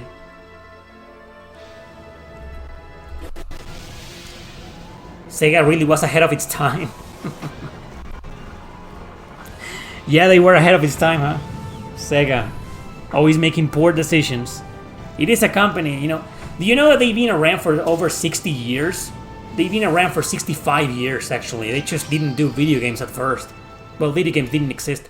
You know, but they did start doing video games in the 80s. Over 40 years ago. So this is Shining Force 3, Scenario 1, the Titan of Aspia. Let's go! This is another game like Panzer Dragoon Saga that I did play all the way back at my friend's house. This is the one we played the most. I think we beat the entire first mission and that's it. So the reason why you never see me covering games like this is because I barely touch them, you know. Oh, it is you, Faye, playing your tricks again. You startled me. Really good graphics. I mean, these graphics, this is a product of its time. This is a 1996 video game, you know.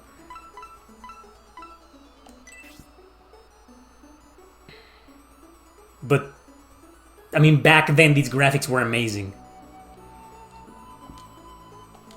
I really want to play this game, beat it, and review it. Didn't Faye explain the situation to you? The search took so long. Well, there wasn't. Who's talking? She put the names. But not right now, it's the mage. Up there is the fairy, Faye. Although he's honest and full of kindness, during times of physical conflict, the fury of this man's soul burns hotter and hotter as he releases the savageness of a tiger. He shall be named Zimbios. Zimbios is his name, okay? That's a terrible name, but sure, I always go with the canon name. Give me that. I'll take that. A brilliant man with a never-failing composure and an iron will that can't be swayed by emotions. The exact opposite of me. Well, I have an iron will, too. Despite YouTube destroying my channel every goddamn year for the past few years, I'm still standing, motherfuckers. But never swayed by emotions. Like I'm the exact opposite. He shall be named Medion, or Medion. Is this game? No, that's a terrible name, but sure. Who came up with these names? Medion? Zimbios? Oh, fuck. Couldn't they have been called Peter and Jack? Once released of this arrow, his soul will soar as he becomes a wolf with sharp and virtuous fangs. He shall be named Julian. That's a generic name. So those are the three main characters of the 3 episodes. In this episode, the first one will be playing as Zimbios. Top 10 worst character names in JRPGs. This music right now sounds a bit like Motoi Sakuraba. Right? Dude!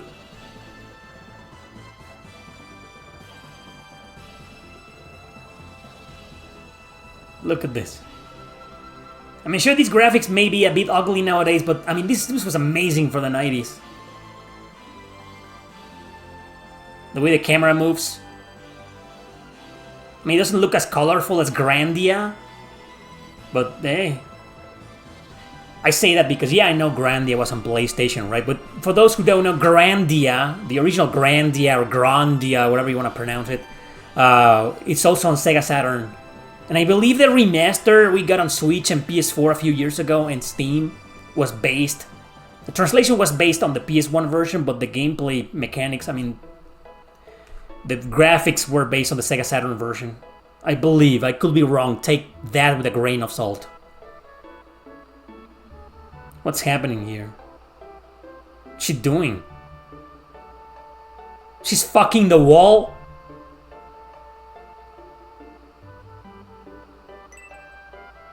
She's the mage. I'm not playing, by the way. I'm not doing anything. Oh, she wants to peek. Well, believe it or not, some girls can be peeping toms too.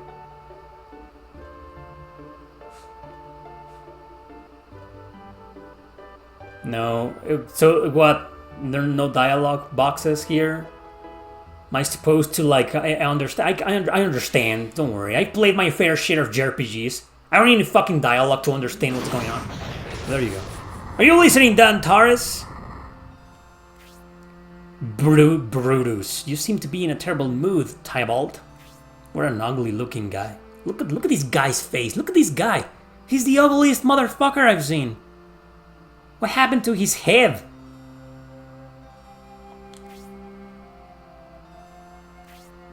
Edmund, you can't blame Tybalt for that. It sure doesn't seem like the Empire is truly interested in cooperating. Okay.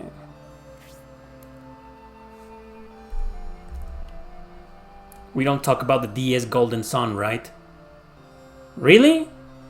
I played Golden Sun 2 just for a little bit, and it wasn't bad, you know, but I never beat it. Is it really that bad?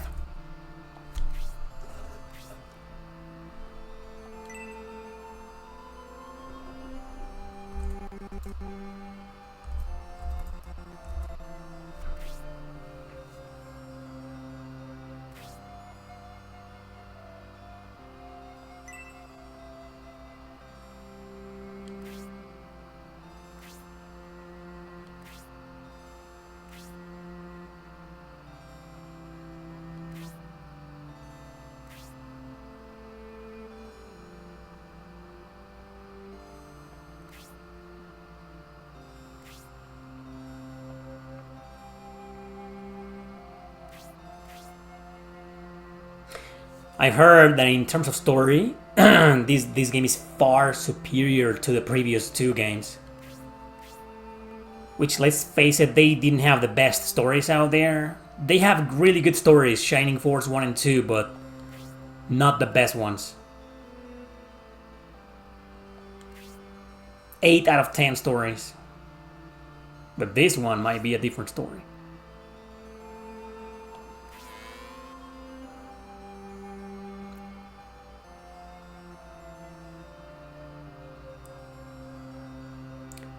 So this is His Majesty. How are things with you, Synbios? Are you getting used to filling in for your father, Conrad? I see. You don't look as if you are. What? My main character is completely silent? I don't remember anything. I remember the battle, the first battle in town. Are you unsatisfied with Synbios? You'd prefer General Varland, perhaps? Is that what you were implying, Tybalt? Ooh. Varland wanted to be here, Tybalt, but you know as well as any of us what a bad idea that would have been. Why? Why? He's a good man. Oh, he's got a temper, I knew it. He's an edgelord.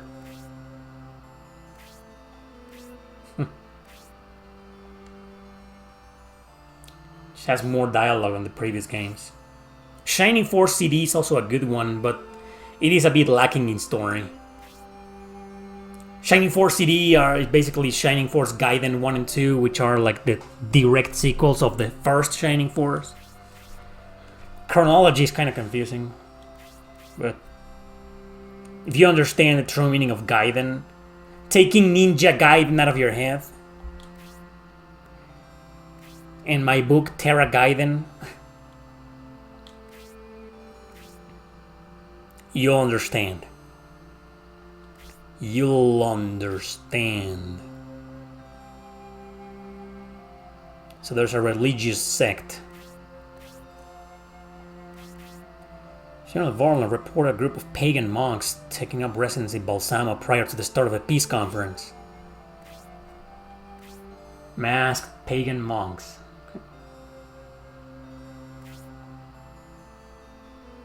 This music is so Motoi Sakuraba. Did he did the music? Did he do the music? He probably did, right? Because obviously Sakuraba didn't do the music of all the other Shining Force games prior to this one. But this I don't know that much about. I mean, when was the last time you saw me talking about this game in one of my videos? I never talk about this game.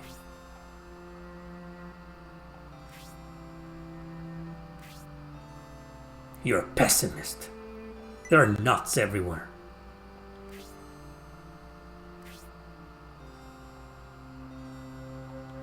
So there's a group of religious cult with masked monks. But we're here to talk peace with the Empire.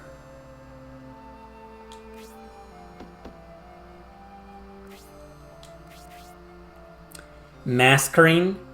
Pardon the intrusion, my lords. A messenger from Saraban is here to see you. Masquerade? That's alright, bring him in. So apparently this game is gonna have a lot of story. Wasn't she the one trying to spy and peep before?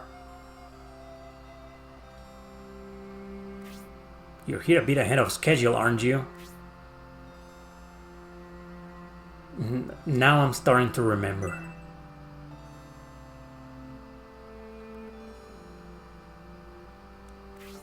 We weren't informed of this. Exactly.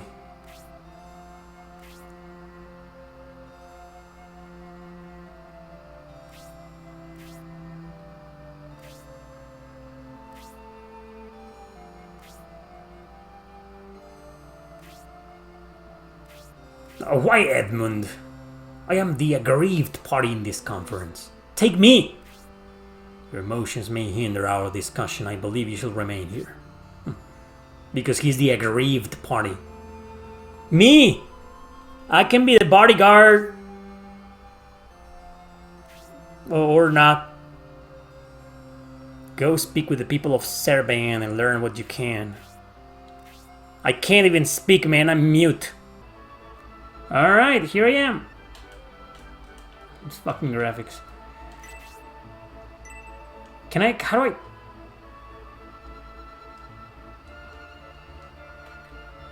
Oh, with the L1 button.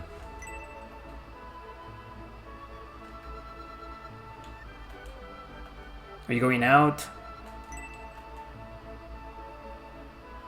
Please take me with you next time. The more the merrier, so you can come along right now. If you can. You like Saraband? Yes. It's quite a sight, isn't it? Because of the wisdom and foresight of Governor Garvin, Saraband's leader, dear dude. I don't care, man. Garrosh. I was born in a poor village in the Republic. I ran away with my brothers in search of a better life and joined the Saraband Guard. Now I'm healthy, wealthy, and happy. Oh, you already have some flowers. Wait a minute, those look like the ones I picked this morning. Well, she stole them from you. Masquerade stole them from you.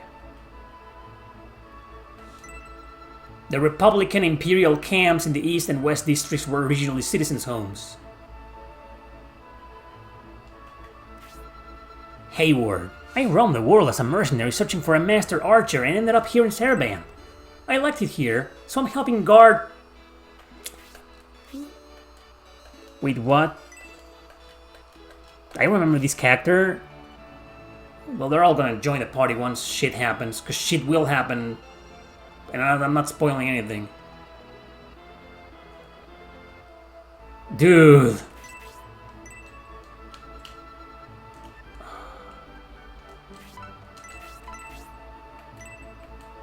Well, apparently we can't go there.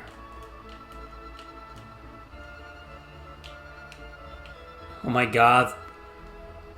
There, this is better. Oh, this is much better.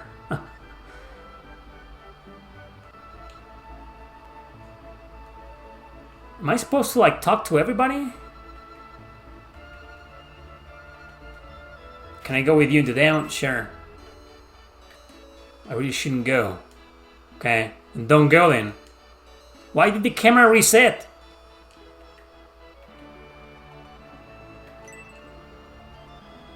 Okay, I already talked to this guy.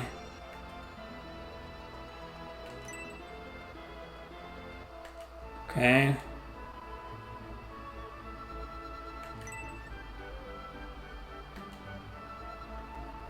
We can talk to this girl.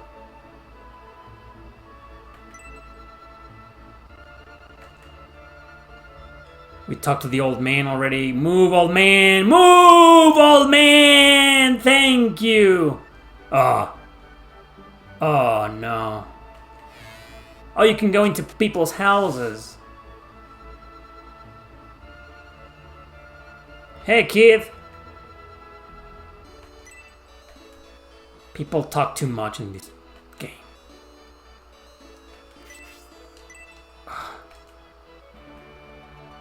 How the steam engine was invented, I care about that. Please, tell me all about it. Is this a shower?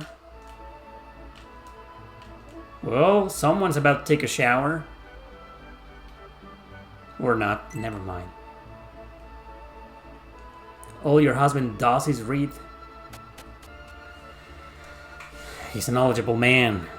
I used to do that. I used to read a lot. And the camera resets every time I go somewhere. The old man again. Look at this. Come on, man. Get the fuck out. Now he's blocking me. God damn. Stop, Republican soldiers. Oh, here we go.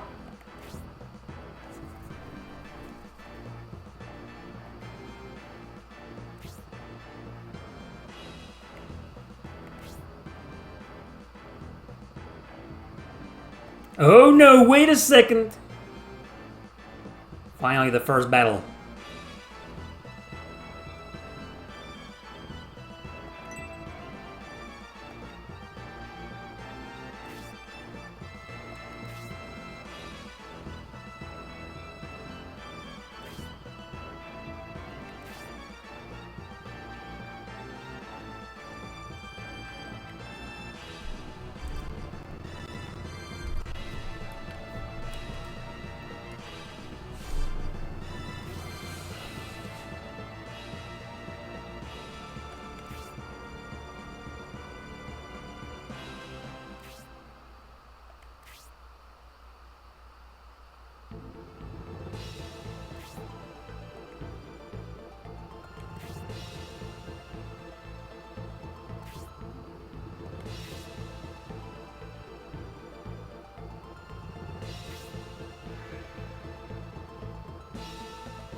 Oh, come on, really? I thought I was gonna get into a fight.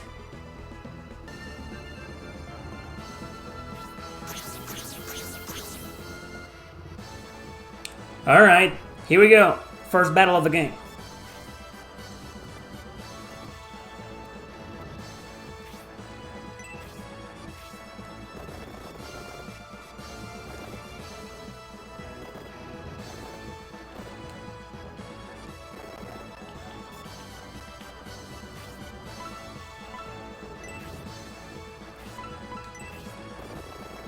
Let's lure them, see what happens.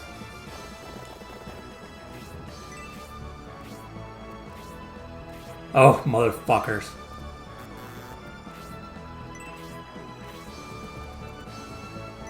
There we go. Look at these polygonal animations, man!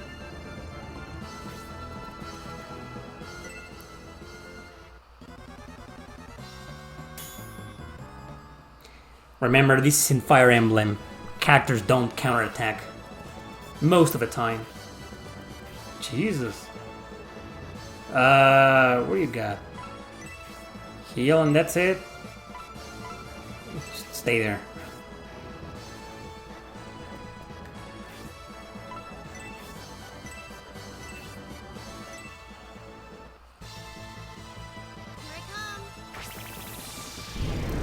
It's got some English dub.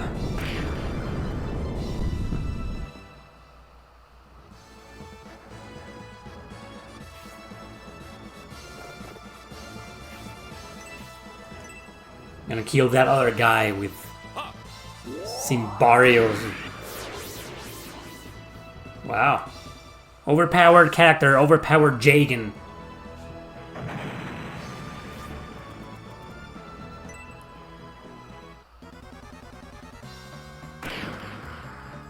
Five damage. Well, it's gonna give something to do with my healer.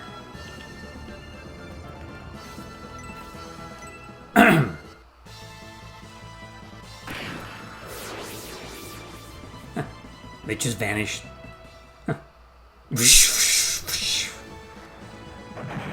Pretty cool.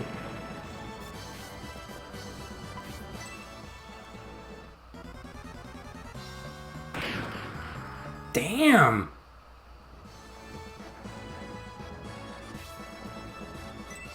When is it gonna be my healer's turn? Counter! Whoa! Oh, come on, kill him, man! What kind of counterattack is that? That's bullshit! You should have killed him!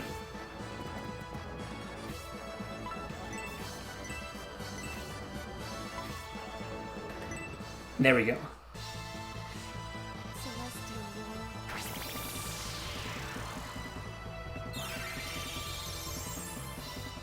Symbiote recovers 8 HP!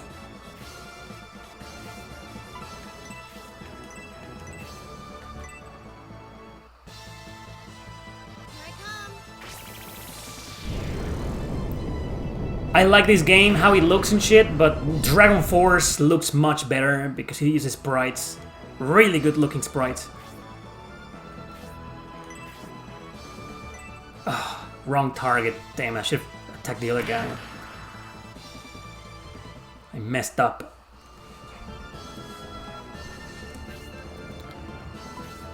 Ugh. They're gonna gang up on my main character because if my main character dies, it's game over, huh?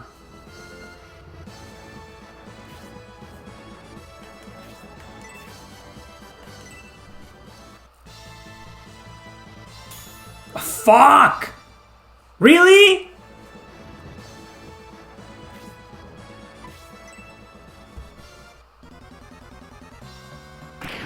Dude, you should block them too.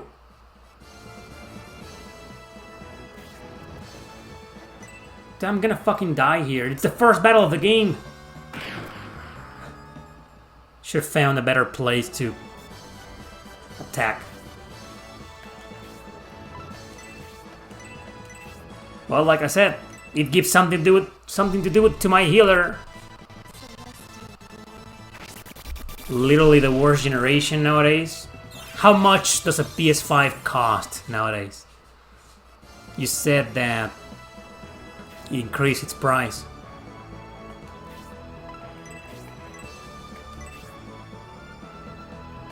Let's kill this guy. Is it still going after 5 long years for $500? Because that's fucking insane. And it still sold millions and millions, tens of millions of units, you know? People are so obsessed with getting the next new thing, you know? It's kind of pathetic. How people have fallen so low to spending hundreds and hundreds of dollars on video games that they're never gonna play. I don't know, this fucking mentality nowadays, man, it's just ridiculous. To each their own, you know, I'm not gonna tell people what to do with their money.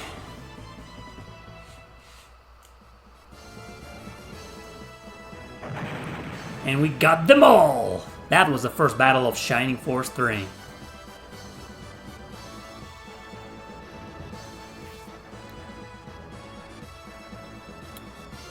They're just a bunch of murderers? That they are. I gotta go, guys. I'm gonna have to call it quits right now. But I'll be back next week with more games. And more streams. Maybe a Forgotten JRPGs part 2. This was fun. Barely anyone watching because it's a Sega Saturn game, you know. They fucking hate them. I don't know why. If it's not PlayStation, they don't give a shit. People don't give a shit. Unfortunately. But anyway, that was Shining Force 3. Amazing. No, seriously, amazing. The graphics didn't age very well, you know, but I don't know. I appreciate them anyway. I like it. This is Xenosaga 1 and 2 on the Nintendo DS. That's right, this is not a hack or a homebrew or anything. This exists. Some of you already know about this version. It just never left Japan. It's a port of the first 2 episodes of Xenosaga, originally released on PlayStation 2.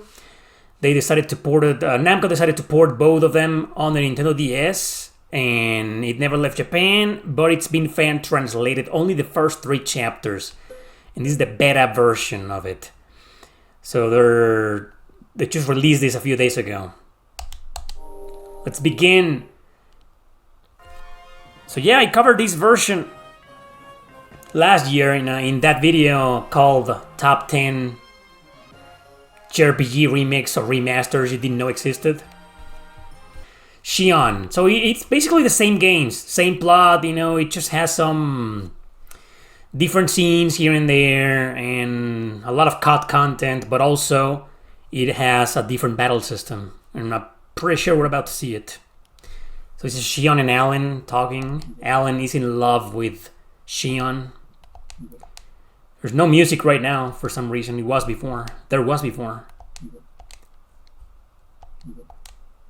Shion and Cosmos. Body formation complete. Commencing Penfield mapping. Proceeding with the encephalon construction. Encephalon. Mapping percentage of 76, 77. Encephalon construction mode. There's noise appearing in. So, you know how the original trilogy has a lot of dialogue, and I mean a lot, but told in a lot of cutscenes, you know, most of it's told via cutscenes.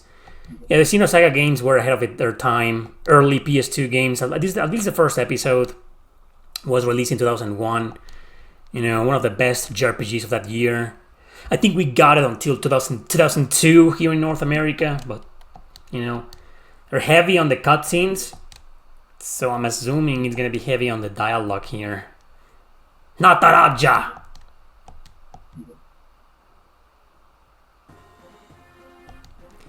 Morning, Cosmos! How do you feel? Well, this looks pretty good. Above me looks better, you know? This is the only way to make it full screen. Is there a way to make this better? To have a better view? I'm not sure how much we're gonna use the second screen, but let's try something different here. There we go. We can now hear a little bit more of the music. There. Let's continue.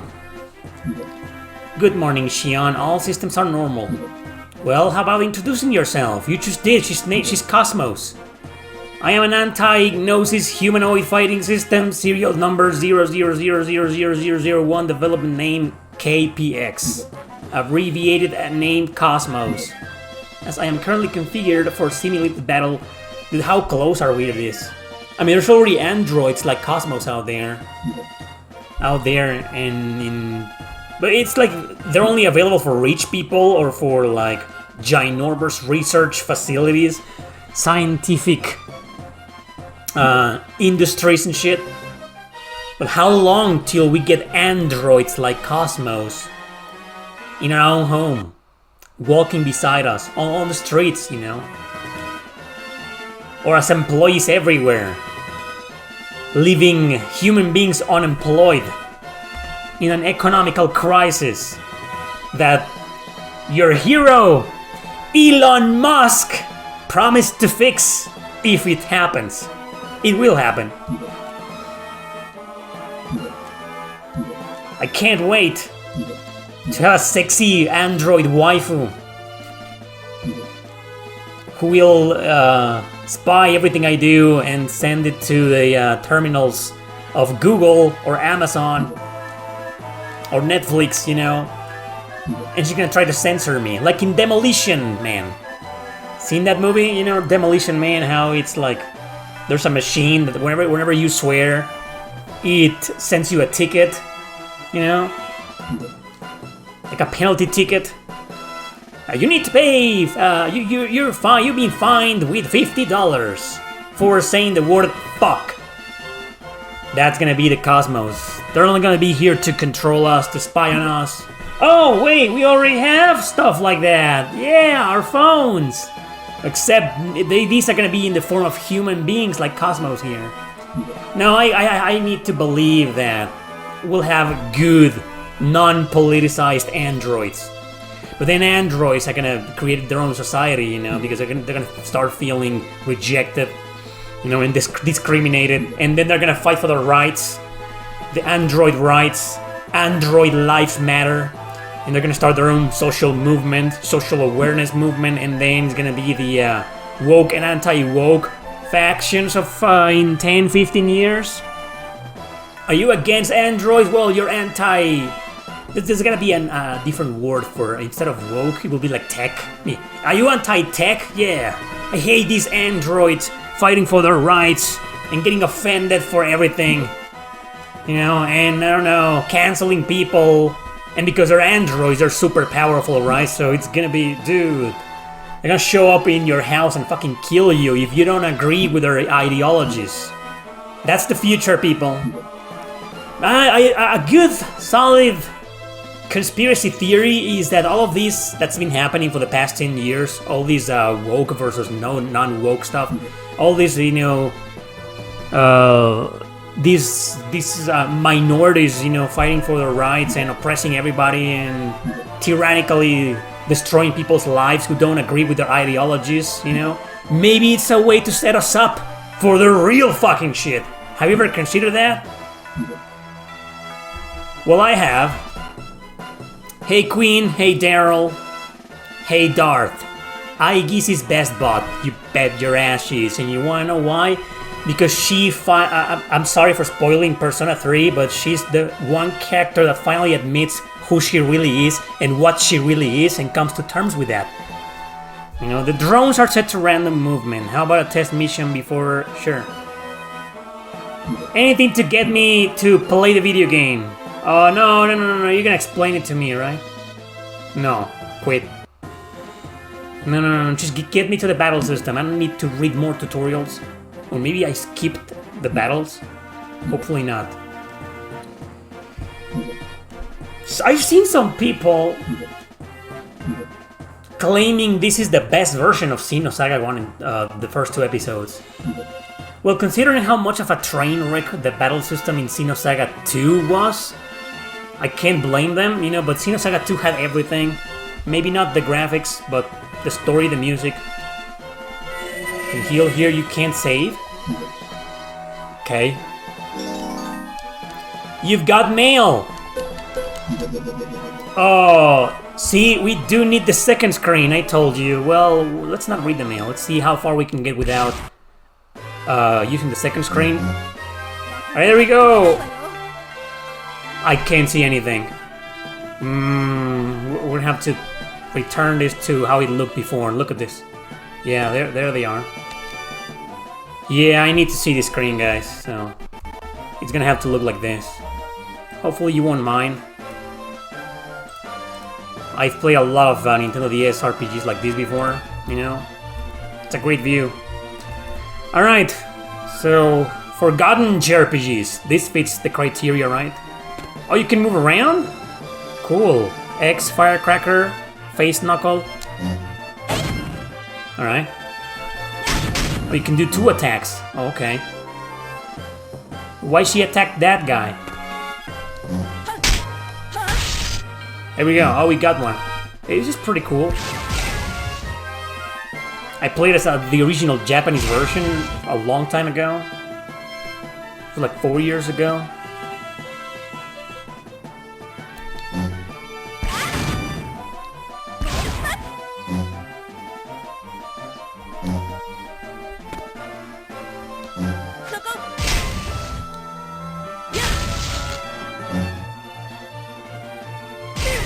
Let me understand the screen down there. There's an HP and EP for... Okay, that's pretty self-explanatory, but you have action points. Is that only for moving?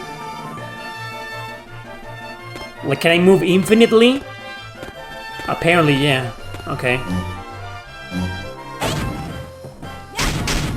Alright, there we go. So you can do like 2 attacks per... So okay, I get it now. You have 3 bars of action points. So if that means 3 attacks or 3 actions, right? Interesting. Got some experience there and some med kits. Level up. All right. Cool.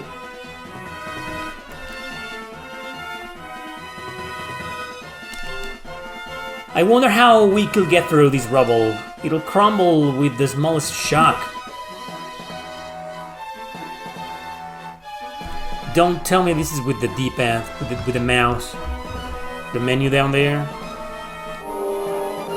Oh no. Okay, so it's down. It doesn't show up here, you know. So we need this view. All right, so let's check out the ether. Use evolve ether. Strengthen ether. Evolve. Goodbye. Escape from battle. Dude, what is... This is weird. Look at this skill tree system. I don't remember any of this. Get the let's read the email. How you... Long time no see. I know you probably... one more thing. Well, then see you later. See you later, too. Review sub-stories. Okay, plugin. There's a lot of stuff in here. Okay, we can buy weapons and armor here. Shion, there's nothing though. So let's just see, you can save anywhere apparently. Did it save? There we go. Okay. Cool!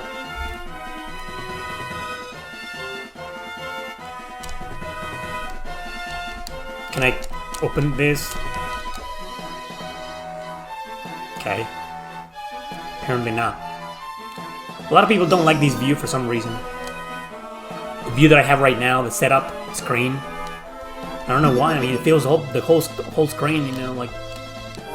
Okay, I got an email. What do you want?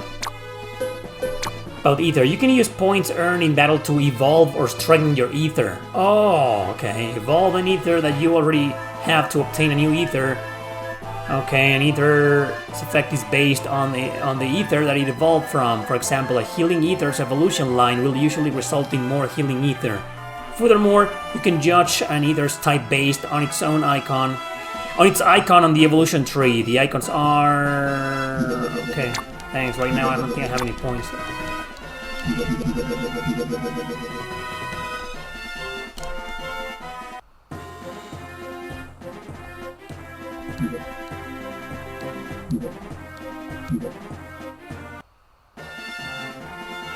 Huh? Could you repeat that, Alan? Basically, the bridge is requesting we do a joint exercise. Okay, it's a direct order. Oh, Virgil, huh? I remember this guy. There's also an anime based, I think, only on the first episode. It's a pretty short anime, but it's really worth watching, you know?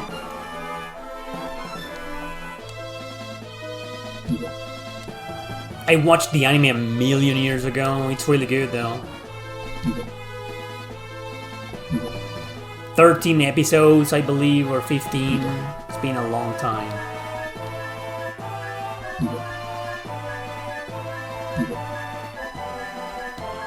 I'm Lieutenant Luis Virgil of the 2nd AGWS, the Agus unit.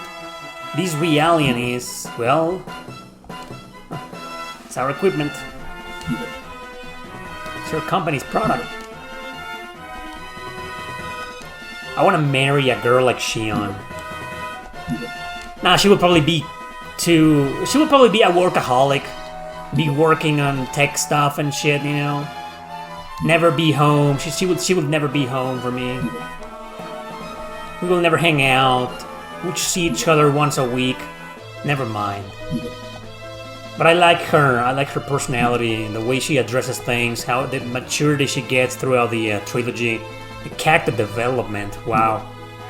How she comes to terms with her reality and cosmos and stuff like that. I'm not gonna spoil anything, but yeah, I'm a big fan of the trilogy. Love the third game, man. It's a masterpiece. One of the best turn-based RPGs of all time. So now we have Alex. Alright, nothing here. Can I go in there? No. Okay, one more battle. Against one thing.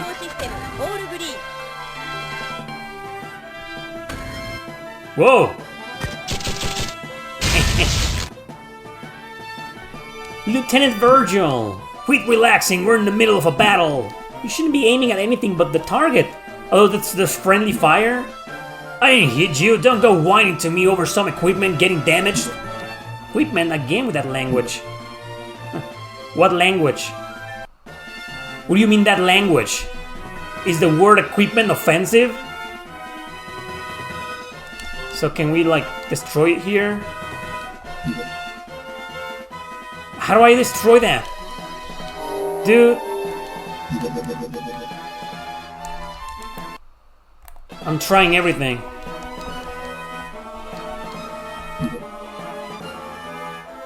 Maybe you can use skills like... Stop, all I want to do is stand there. Maybe if I use a skill here?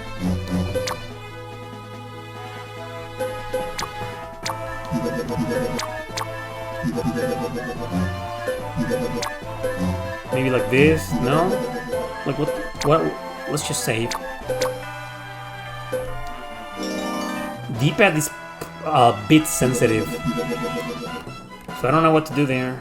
I'm just gonna like go, I don't know, somewhere else.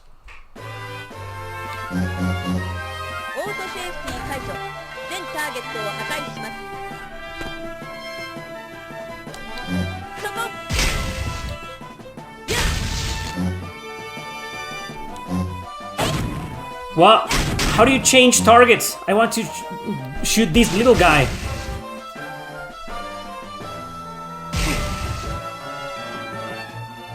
Well, they did offer a tutorial that I skipped. Oh, I can't control that guy?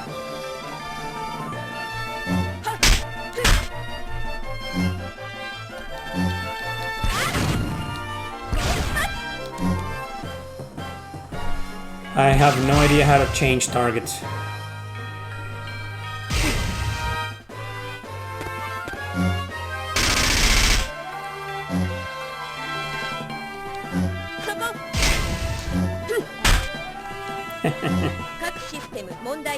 I like the pixel art and the animations. I'm a sucker for that. The Nintendo DS was great because of that. She leveled up. She learned Lightning Blast. Okay. You've got mail about Vaporizer plugin. Let's get right to the point. I've got my hands on something super useful, so I'm gonna sneakily send it your way. It's called Vaporizer plugin. It lets you destroy obstacles on the map by pressing the Y button. Why didn't you just give me this before? Why wait until now? There I was like an idiot, you know, just trying to figure it out. Alright, yeah. There we go. Didn't have to do anything.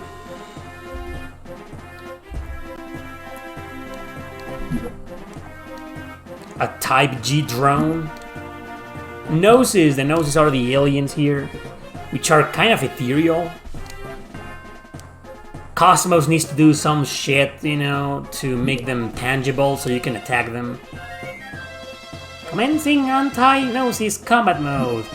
Wait, Cosmos, Chief, can you hear me? Chief! Damn it, they're not responding!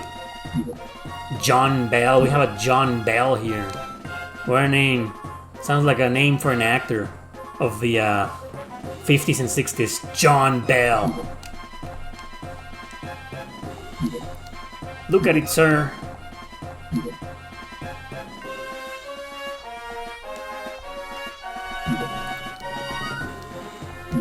I wonder why Yasunori Mitsuda didn't work on the episodes 2 and 3 for the soundtrack. He only worked on the first episode. I don't know why though. Would have been better, you know. And strangely, you know, I'm a big fan of Mitsuda. He's my favorite composer of all time. But I just don't. I feel like Xenosaga Episode 1 has the worst soundtrack in the trilogy. It's still good. I like it. But I just think the second one and the third games, you know, have a much better soundtrack.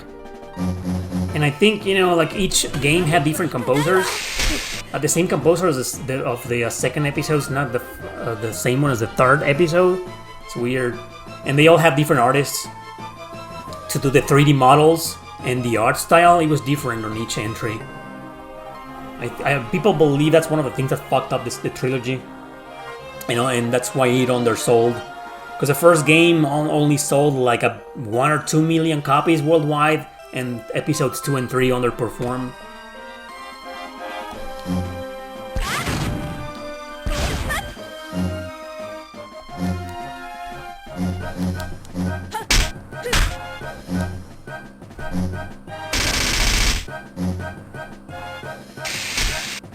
Oof. Can she attack from like the back? Yeah. Twice. Oh! It's not gonna save her. Boost R! Oh, is this fucking boost feature again, like in the second game?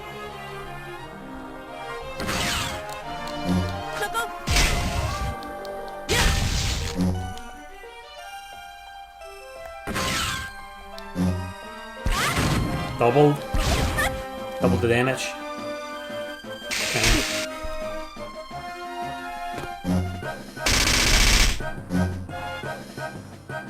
This fucking thing has several turns in a row. It should be his turn and then 3 turns for my characters. He's interrupting the...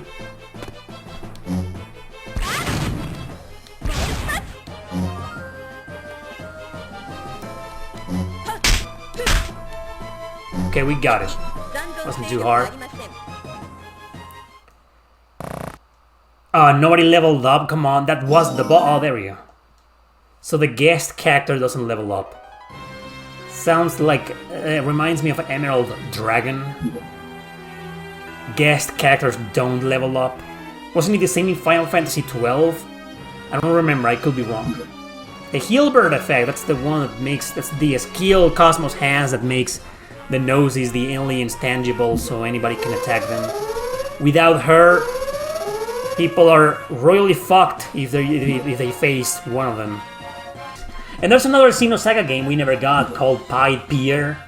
You can play from the browser. All you gotta do is click on it and you can play it. Basically, plug and play. You know, click and play in this case. You don't have to download an emulator or figure it out. No, just fucking click on it. You don't have to download anything. You can play it directly from the browser, so... That's gonna be a fun stream. Pied Piper, it's a game released for Windows in Japan, never left Japan, but it's been fan translated, so... Recently, I think it was released a couple of weeks ago. I'll see if I can play it. So we're about to get out. I guess we don't have a choice since they're lending this office to us. It's harder to ignore the bridge's demands than it is to ignore headquarters. That's all for today's simulation. Alright. John Bell is a newcomer. Have you guys seen an anime called Strike the Bluff? That's what I've been watching. Well, I'm about to finish it, you know, so maybe by the time this little live stream is out, this Forgotten JRPGs live stream is out on YouTube, I'm probably watching something different, but when I played this on Twitch originally, I'm still on Season 4. And all I want to say is that It's one of the dumbest fucking animes, one of the most over-the-top animes I've seen. But it's pretty entertaining, surprisingly entertaining, you know. I wish it could be a video game, like a regular video game. Free-to-play RPG was released. I'm not sure if we got it. Japan definitely got it, you know. I don't know if there's an English version of it, or if it got localized. But there's a Strike the Blood turn-based free-to-play RPG. I think it's on Steam. I'll look it up later. I'm not really into free-to-play RPGs, but I mean, I feel like they're time wasters, you know, since they never end, and sometimes you can't really make progress unless you pay money or grind a lot, you know. I'm not really into free-to-play RPGs, but some of them, I'll admit, are pretty good. They're time wasters. You just play them whenever you have nothing better to play. Like, I'm just gonna play this for a little bit, you know. A lot of people like to stream them. Hey Elias, thank you very much for the bits. What's up?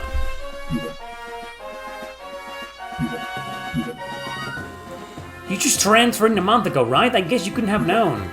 Why are they making it about John Bell? This is a game about Xion and Cosmos and who John Bell. I don't give a shit about John Bell. Get this fucking generic NPC character out of my goddamn face. I don't care about this guy. Thank you very much. Now we're talking. Yeah, you should do that. Oh, this is a big place. If you play the PS2 version, we'll be spending a lot of time here.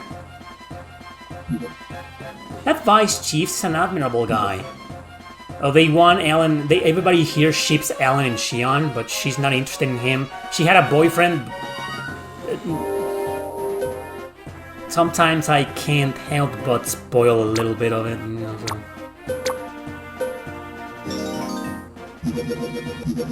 Xenosaga 1 and 2 on the Nintendo DS. Yeah, good port, good version, interesting battle system, beautiful pixel art and animations. I don't know, I haven't played the original PS2 games in a long time, so maybe it's a good idea to play them both. Hell, I never finished episode 2 because it's fucking ridiculously hard with a broken battle system, so I don't know. Maybe I'll end up playing this game on my own. Maybe, just maybe. Recommend it. Dark Cloud on the PlayStation 2. So yeah, I've played this before. I never beat it. I played it for several hours. I beat the first 3 major dungeons, I believe, 3 or 4. And I abandoned the game because I wasn't really that into it, but that was like many years ago. And everybody talks about Dark Cloud 2. Nobody talks about the first one. It's like a forgotten game. Right? So, let's do this. And this is gonna be my first time playing it live. I played the second game live on my YouTube channel many years ago, but never this one, and this was a request, so let's do this. The one thing I like about this game, it's got this feel, this really magical, fantastic feel to it. Kind of like Dawn of Mana, except Dawn of Mana has better graphics. I don't know, there's something nostalgic about this game. The first time I played this, I was like 20-something years old. It was 2009, I believe. Yeah, it was 2009. Good old times, 17 years ago. Dude, I was 23 years old. I was a little kid. And so these, I was going to flea markets to set up a small shop in there and sell games. The majority of my games were like piracy, you know, bootleg copies, you know. I was also selling anime series. Tone, that's the name of the character, yeah. And then one day I just sat next to this guy, you know, and my store, my little tent was next to this guy, and this guy sold them also pirated copies, but also a lot of original games. But he had a pirated copy of this one. And since he was a fan of RPGs too, his favorite RPG was Final Fantasy VII. But this game was also one of his personal favorites.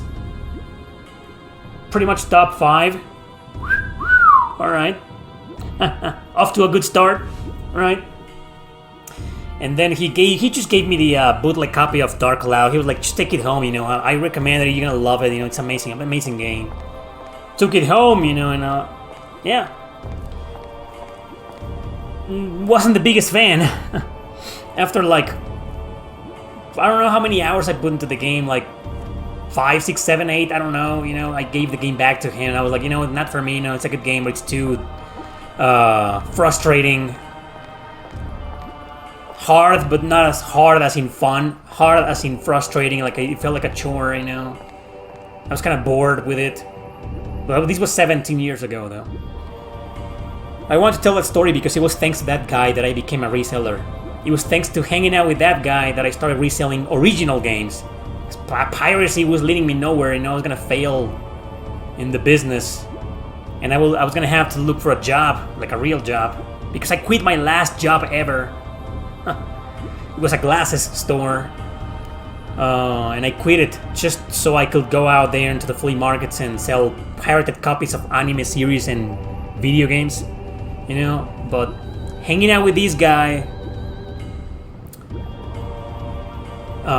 convinced me to quit piracy and start selling original games, and that's exactly what I did. And eventually I moved to another city, back to this city where I was born, to my hometown, and then what can I say, I became a reseller. And I still resell stuff every now and then, you know, so I've been a reseller for 17 years.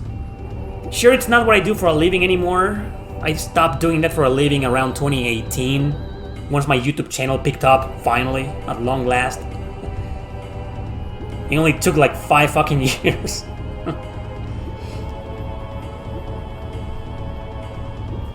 And yeah, to date, I still resell things, you know, but it's rare. Maybe a few games per year. That's my story, yeah, and Dark Cloud here reminds me of that. You know, this woman, this elf, dark elf, whatever the hell race she is, she's super hot, but I feel she will look better with a G-string or a thong. Anyway, never mind. Did you find the solution to run the Lost Odyssey properly? Is the Xbox 360 emulator heavy to run on your PC? It's not heavy. What happens is that that particular game has a lot of issues, which are documented. You know, if you look it up online, you're gonna find a lot of people complaining about the game crashing. It's a problem with the ROM. You could have the best fucking computer in the world, and Lost Odyssey is still not gonna run properly. It's a problem with the emulation and the ROM itself. I think maybe the emulator needs to get better, or someone needs to fix the ROM and make it more playable, so it can crash less often, you know. So yeah, when I played that day and I got angry, it was like a week ago, 2 weeks ago, I looked it up after I ended the stream, and apparently, you know, a lot of people were complaining, hey, it crashed here, any solutions? Hey, I'm having this problem. Can anybody help me with this? The game's crashing here, or the game's glitching here. And dude, a gazillion problems. And he was like, dude, what the fuck? So yeah, it wasn't an issue of my computer, man. So I have a physical copy, like I showed in the video. And I think the best solution for me personally will be just to borrow an Xbox 360 and stream it there. One of those weird cases where physical media is better than emulation. Owning the physical game is better. Because usually emulation is better. You can upscale games. This looks almost as if it was remastered. I'm not playing the PS4 version, by the way, guys. I'm playing the PS2 version. Original, on an emulator. It's the PS4 digital remaster, which came out like 7 years ago, or 8, probably 10 years ago, of this game. I think you can buy it for like, on PlayStation 4, for like $5. They're usually $5, you know. It looks as good as this one, you know. It's remastered. It's only a graphical upscale. Not exactly a remaster. Hi, how are you today? Tone, it's already started. Come on, let's go. Tone, it's already started. Come on, let's go. You don't have to repeat yourself. I'm a staff member, she says. I'm here with my family. My mom, my sister. You know, it's a family game. Family-friendly game. Tone is a silent protagonist, though. And he wears a hat that makes him look a little bit like Zelda. I mean, sorry, Link. That meme is getting old. Who makes that fucking joke nowadays, right? His face. It's got really good music. One of the things that I like. I don't have this game ranked in my blog. Hell, I don't even have the second one. If you go to my blog, you're not gonna find them in my RPG score section. It's just, well, this one, like I told you the story, and I quit on it, you know, it's been a while. I'm playing it again just to see if maybe I'll give it a second chance. Dark Cloud 2 I never finished, I don't know why. So more dancing with sexy girls, huh? First we saw a dance with a sexy dark elf, purple looking woman, and now it's a human. Alright. This game is pretty sexy. The music is acting up a bit, right? And so, I don't remember why I never finished Dark Cloud 2. I remember I was having a lot of fun, you know. It's at least an 8.2 of a game. Maybe I'll just give it an 8.4. I don't feel like I need to finish it because I made it... Probably put like, I don't know, 10 hours into it, maybe less, maybe more. I don't remember. But... Maybe I could rank it, and then after I finish it, downgrade it if I hated it, or upgrade it. I don't know. We'll see, right? You love the sequel, Dark Cloud 2, one of the best games on PS2 in your opinion. Really? You believe that? Well, I disagree. I liked Dark Cloud 2. I never finished it, like I said, you know, but I liked it, but not enough. Maybe I need to finish it, you know, to become such a huge fan like you. Save your sister, man! But yeah, from what I played, Dark Cloud 2 was like, no, man. It's just... You got my Grow Lancer games, my Valkyrie Profile 2, my Suikoden games. You know... come on. Odin Sphere, Persona 3 and 4, you know. I just didn't find Dark Cloud 2 as good as any of those. Shadow Hearts, the trilogy, you know, especially the first two games. Dark Cloud 2 is probably better than Shadow Hearts 3. But I don't think I'm gonna like it more than 1 and 2. I'm just a big fan of those games. Eternal Poison, you know, Tales of the Abyss, Tales of Legend, yeah, there's just... I don't see Dark Cloud 2 being in my top 10 PS2 JRPGs. Radiata Stories, oh my god. Berwick Saga.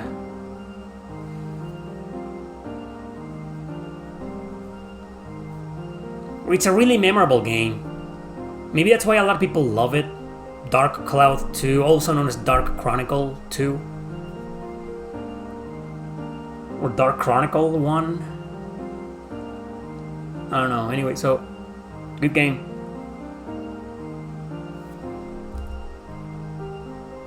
It took you 80 hours to beat it? Jesus Christ. Is it that long? Are you noticing a line like right here? Or is it just me? It's like a line in there that shouldn't be there. I don't know why. Probably because I'm upscaling it and it can barely handle it. The emulator can barely... I don't know. It's like a line. You can see it? Okay. Well, ignore it. I mean, this is the emulation, man. There we go. Tone now has the power to restore. Did you guys know that this game is clearly influenced by Soul Blazer? Soul Blazer is basically a very similar plot where towns and people have disappeared and you need to go into dungeons to restore them. This game is a fucking ripoff. Now it's inspired by Soul Blazer.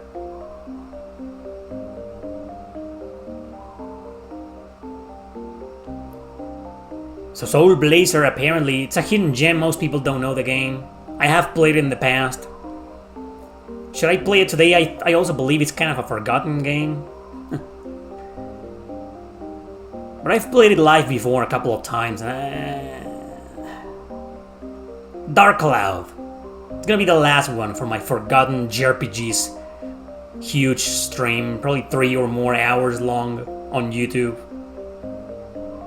Gonna put this up, you know, with the previous ones: Shining Force 3, Panzer Dragoon Saga, Lost Odyssey. Lost Odyssey, I feel like it's a game everybody knows, but barely anyone plays because it's stuck on the Xbox 360. Though you can play it on Xbox One or Game Pass, on Game Pass. Doesn't matter where you play, you can play it on Game Pass, right? Dark Cloud here is only on PS2 and PS4. PS4 is digital.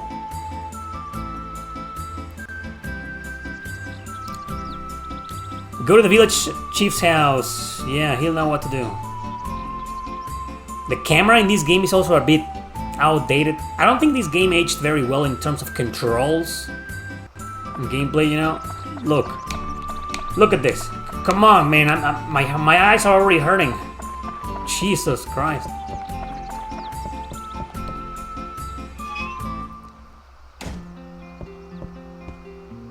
Why are these games so popular though nowadays? Like, they became these cult classics, and I feel like in the past 4 to 5 years a lot of love has been shown for them. This is why I conveniently opened my compilation top 30 JRPGs that aged well with Dark Cloud 2 because I fucking knew it. And it was a thumbnail. It wasn't a very good thumbnail. Maybe I'll change it later, but all I thought was like, Dark Cloud 2 needs to be the thumbnail, and number 30 needs to open the video. No. But why? I mean, is it because maybe some really popular YouTubers talked about them? Or maybe a bunch of YouTubers, I don't know, a bunch of them made a video and the video did really well? I know one of mine did really well. Part 2 aged well. Top 10 JRPGs that aged well. Part 2 was released, I made a video about 4 years ago, I believe. 3 or 4 years ago, and that one was really successful. The first 2 episodes were really successful. Not so much the third one, though. People hate part 3. They let you get away with part 2, but part 3, no, fuck it, no. 9 out of 10 part 3 fail. Like my last one, Respect Your Time part 3. I thought there will be more interest. No, it failed miserably. Like, alright. Next, so maybe people aren't into RPGs that respect your time. Maybe I need to do a video called 10 JRPGs that disrespect your fucking time. Dragon Quest VIII is probably your favorite on the PS2. Okay. Dran has always watched over us. I'm sure Dran has watched us this time too and will help us. Dran's windmill is where Dan's magic power dwells is destroyed. Alright. So I'm gonna go...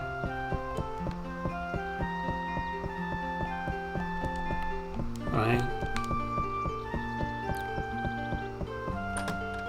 Nothing to grab here.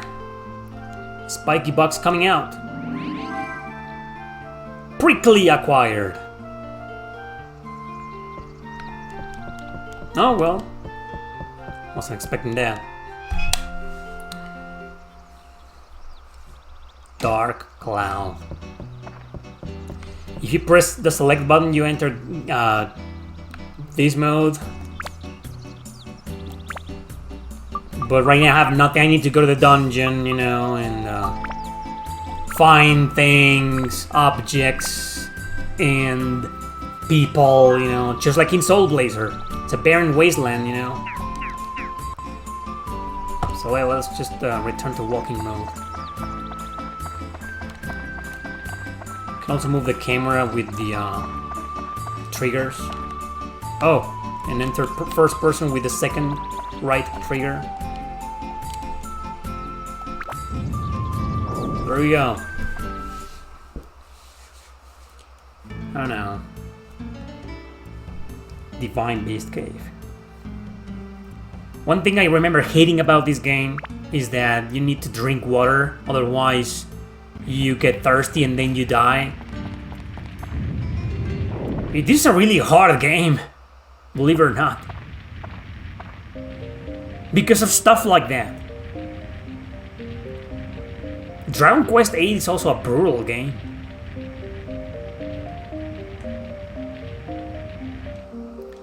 First, to advance to the next floor, you need to gate the gate key. I know, and then I know how to play the fucking game, dude. Thanks. I mean, it's been 17 years, right? But I'll figure it out.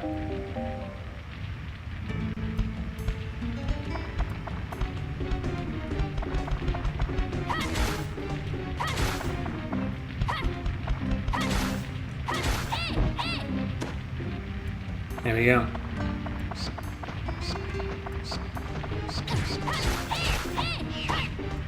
You got this whole combo, you know.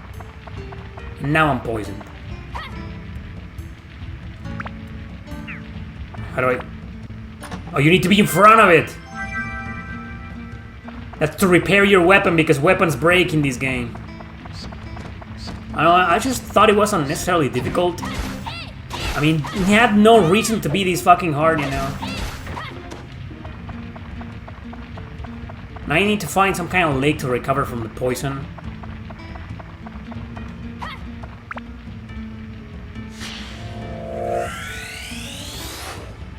Macho acquire. That's one of the characters, I believe.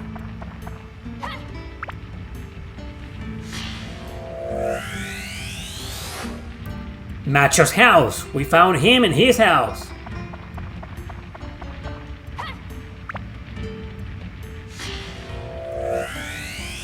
But now, fence acquired.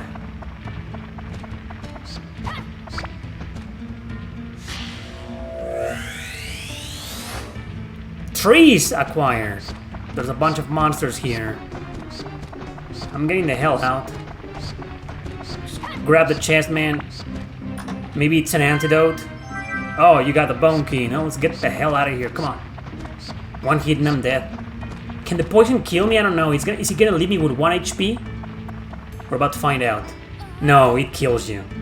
Oh, okay. Tony's nearly destroyed. So he takes you back to the village. It's not like game over and reload your save file. No, it just takes you back.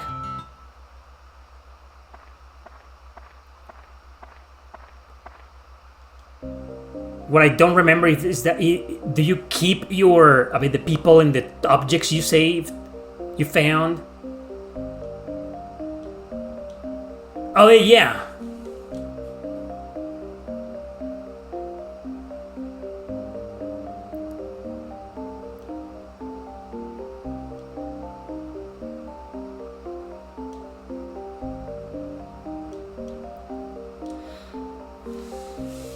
If you wanted to place buildings, etc., yeah, I know them, I know that, thanks.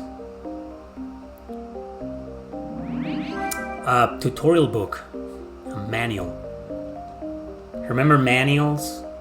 I remember manuals. Grew up with manuals. Never read them, never read a single one of them. I just went through them, to see the pictures and the images in there, and I was like, eh. Alright, so...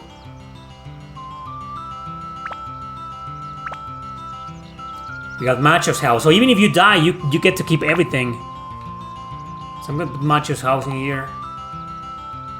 Alright.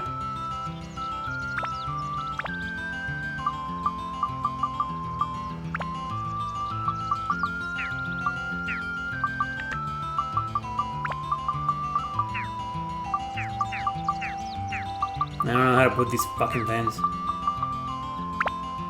Trees. There we go.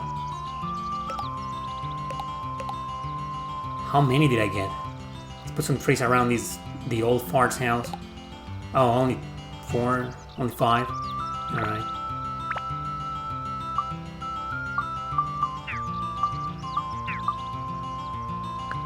Dude, what do I do with this guy?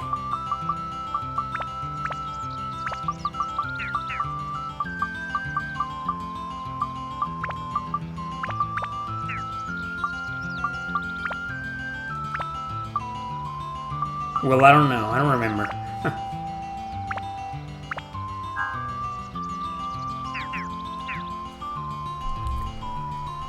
Hey, Glorfinda.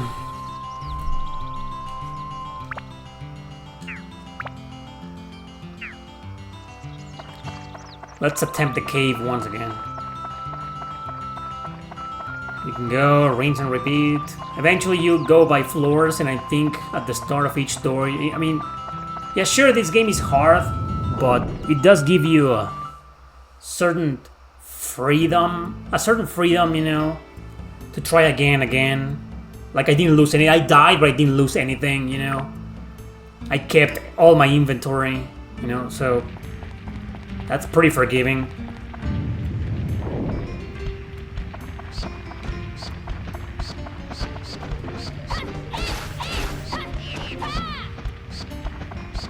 And you also level up like this.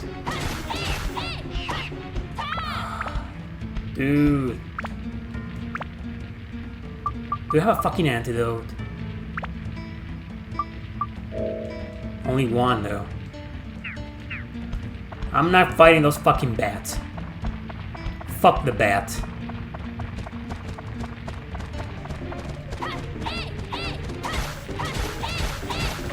There you go.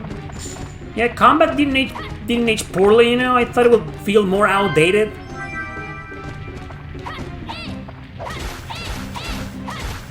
Yeah, it's alright.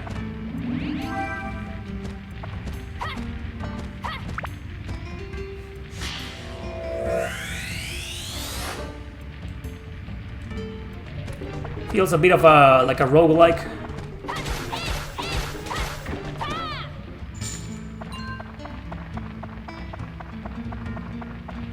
Yeah, you need to find puddles in this game, or small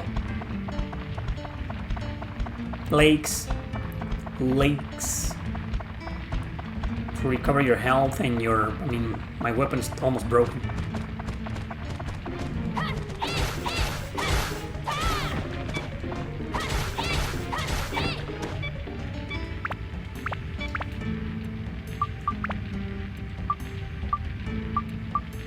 Repair powder.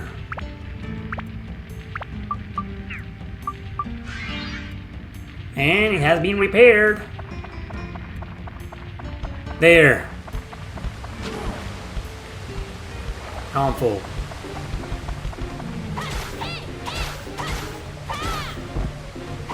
Do weapons magically recover in the puddle of water?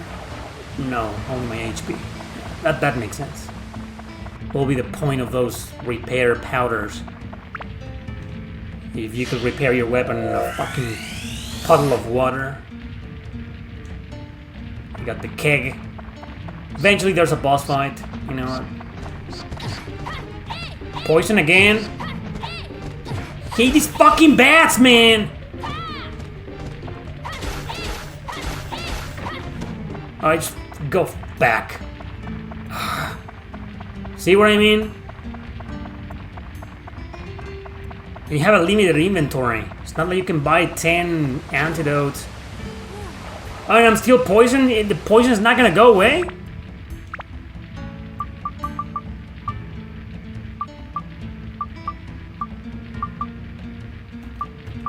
And I don't have more. Poison bullshit, man. Now I'm starting to remember why I abandoned this fucking game.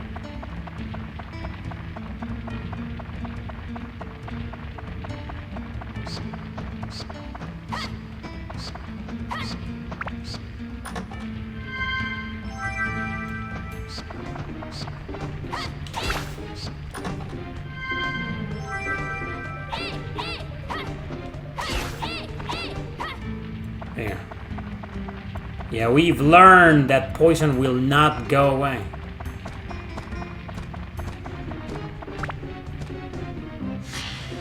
It's a bit dark though. I mean, yeah, I get it. We're inside a cave, but even using an emulator, it's a bit dark. Still good graphics for a PlayStation 2 game.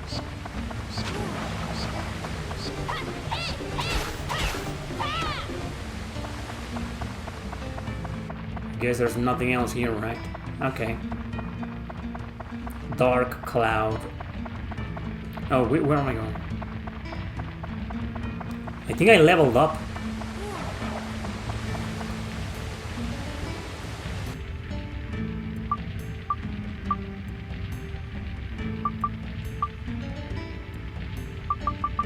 Is it this?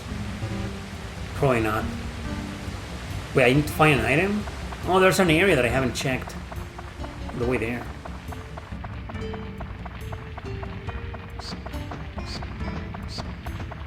Here, for example. There we go. I haven't finished exploring this area.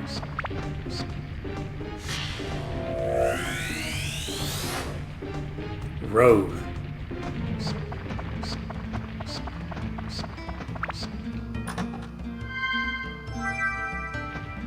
Magical crystal.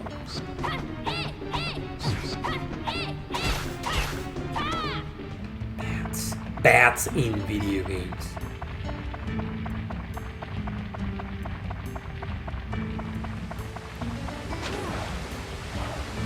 Don't I have like a fucking return powder? Yeah. No? What, you can't use it? Having this allows an escape from dungeon with command. Oh, I need to put like here? No?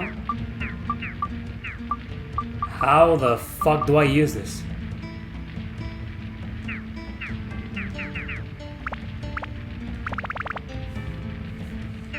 Okay.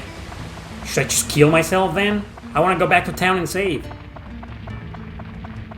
Just gonna kill myself.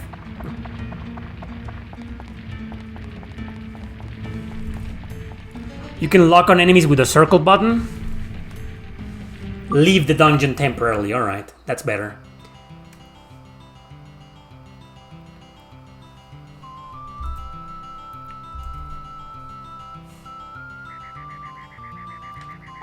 Okay, so now we're gonna do this.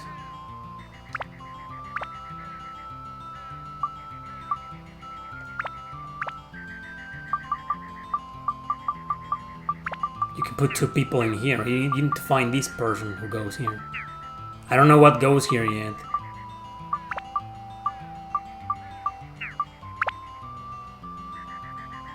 How about I put this fucking...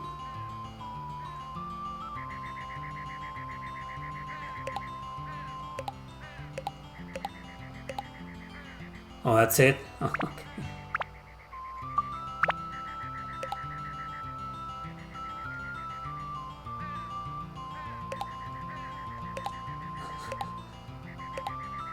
There we go, a small river. Better than nothing, right? Alright. I don't know how to use these items yet.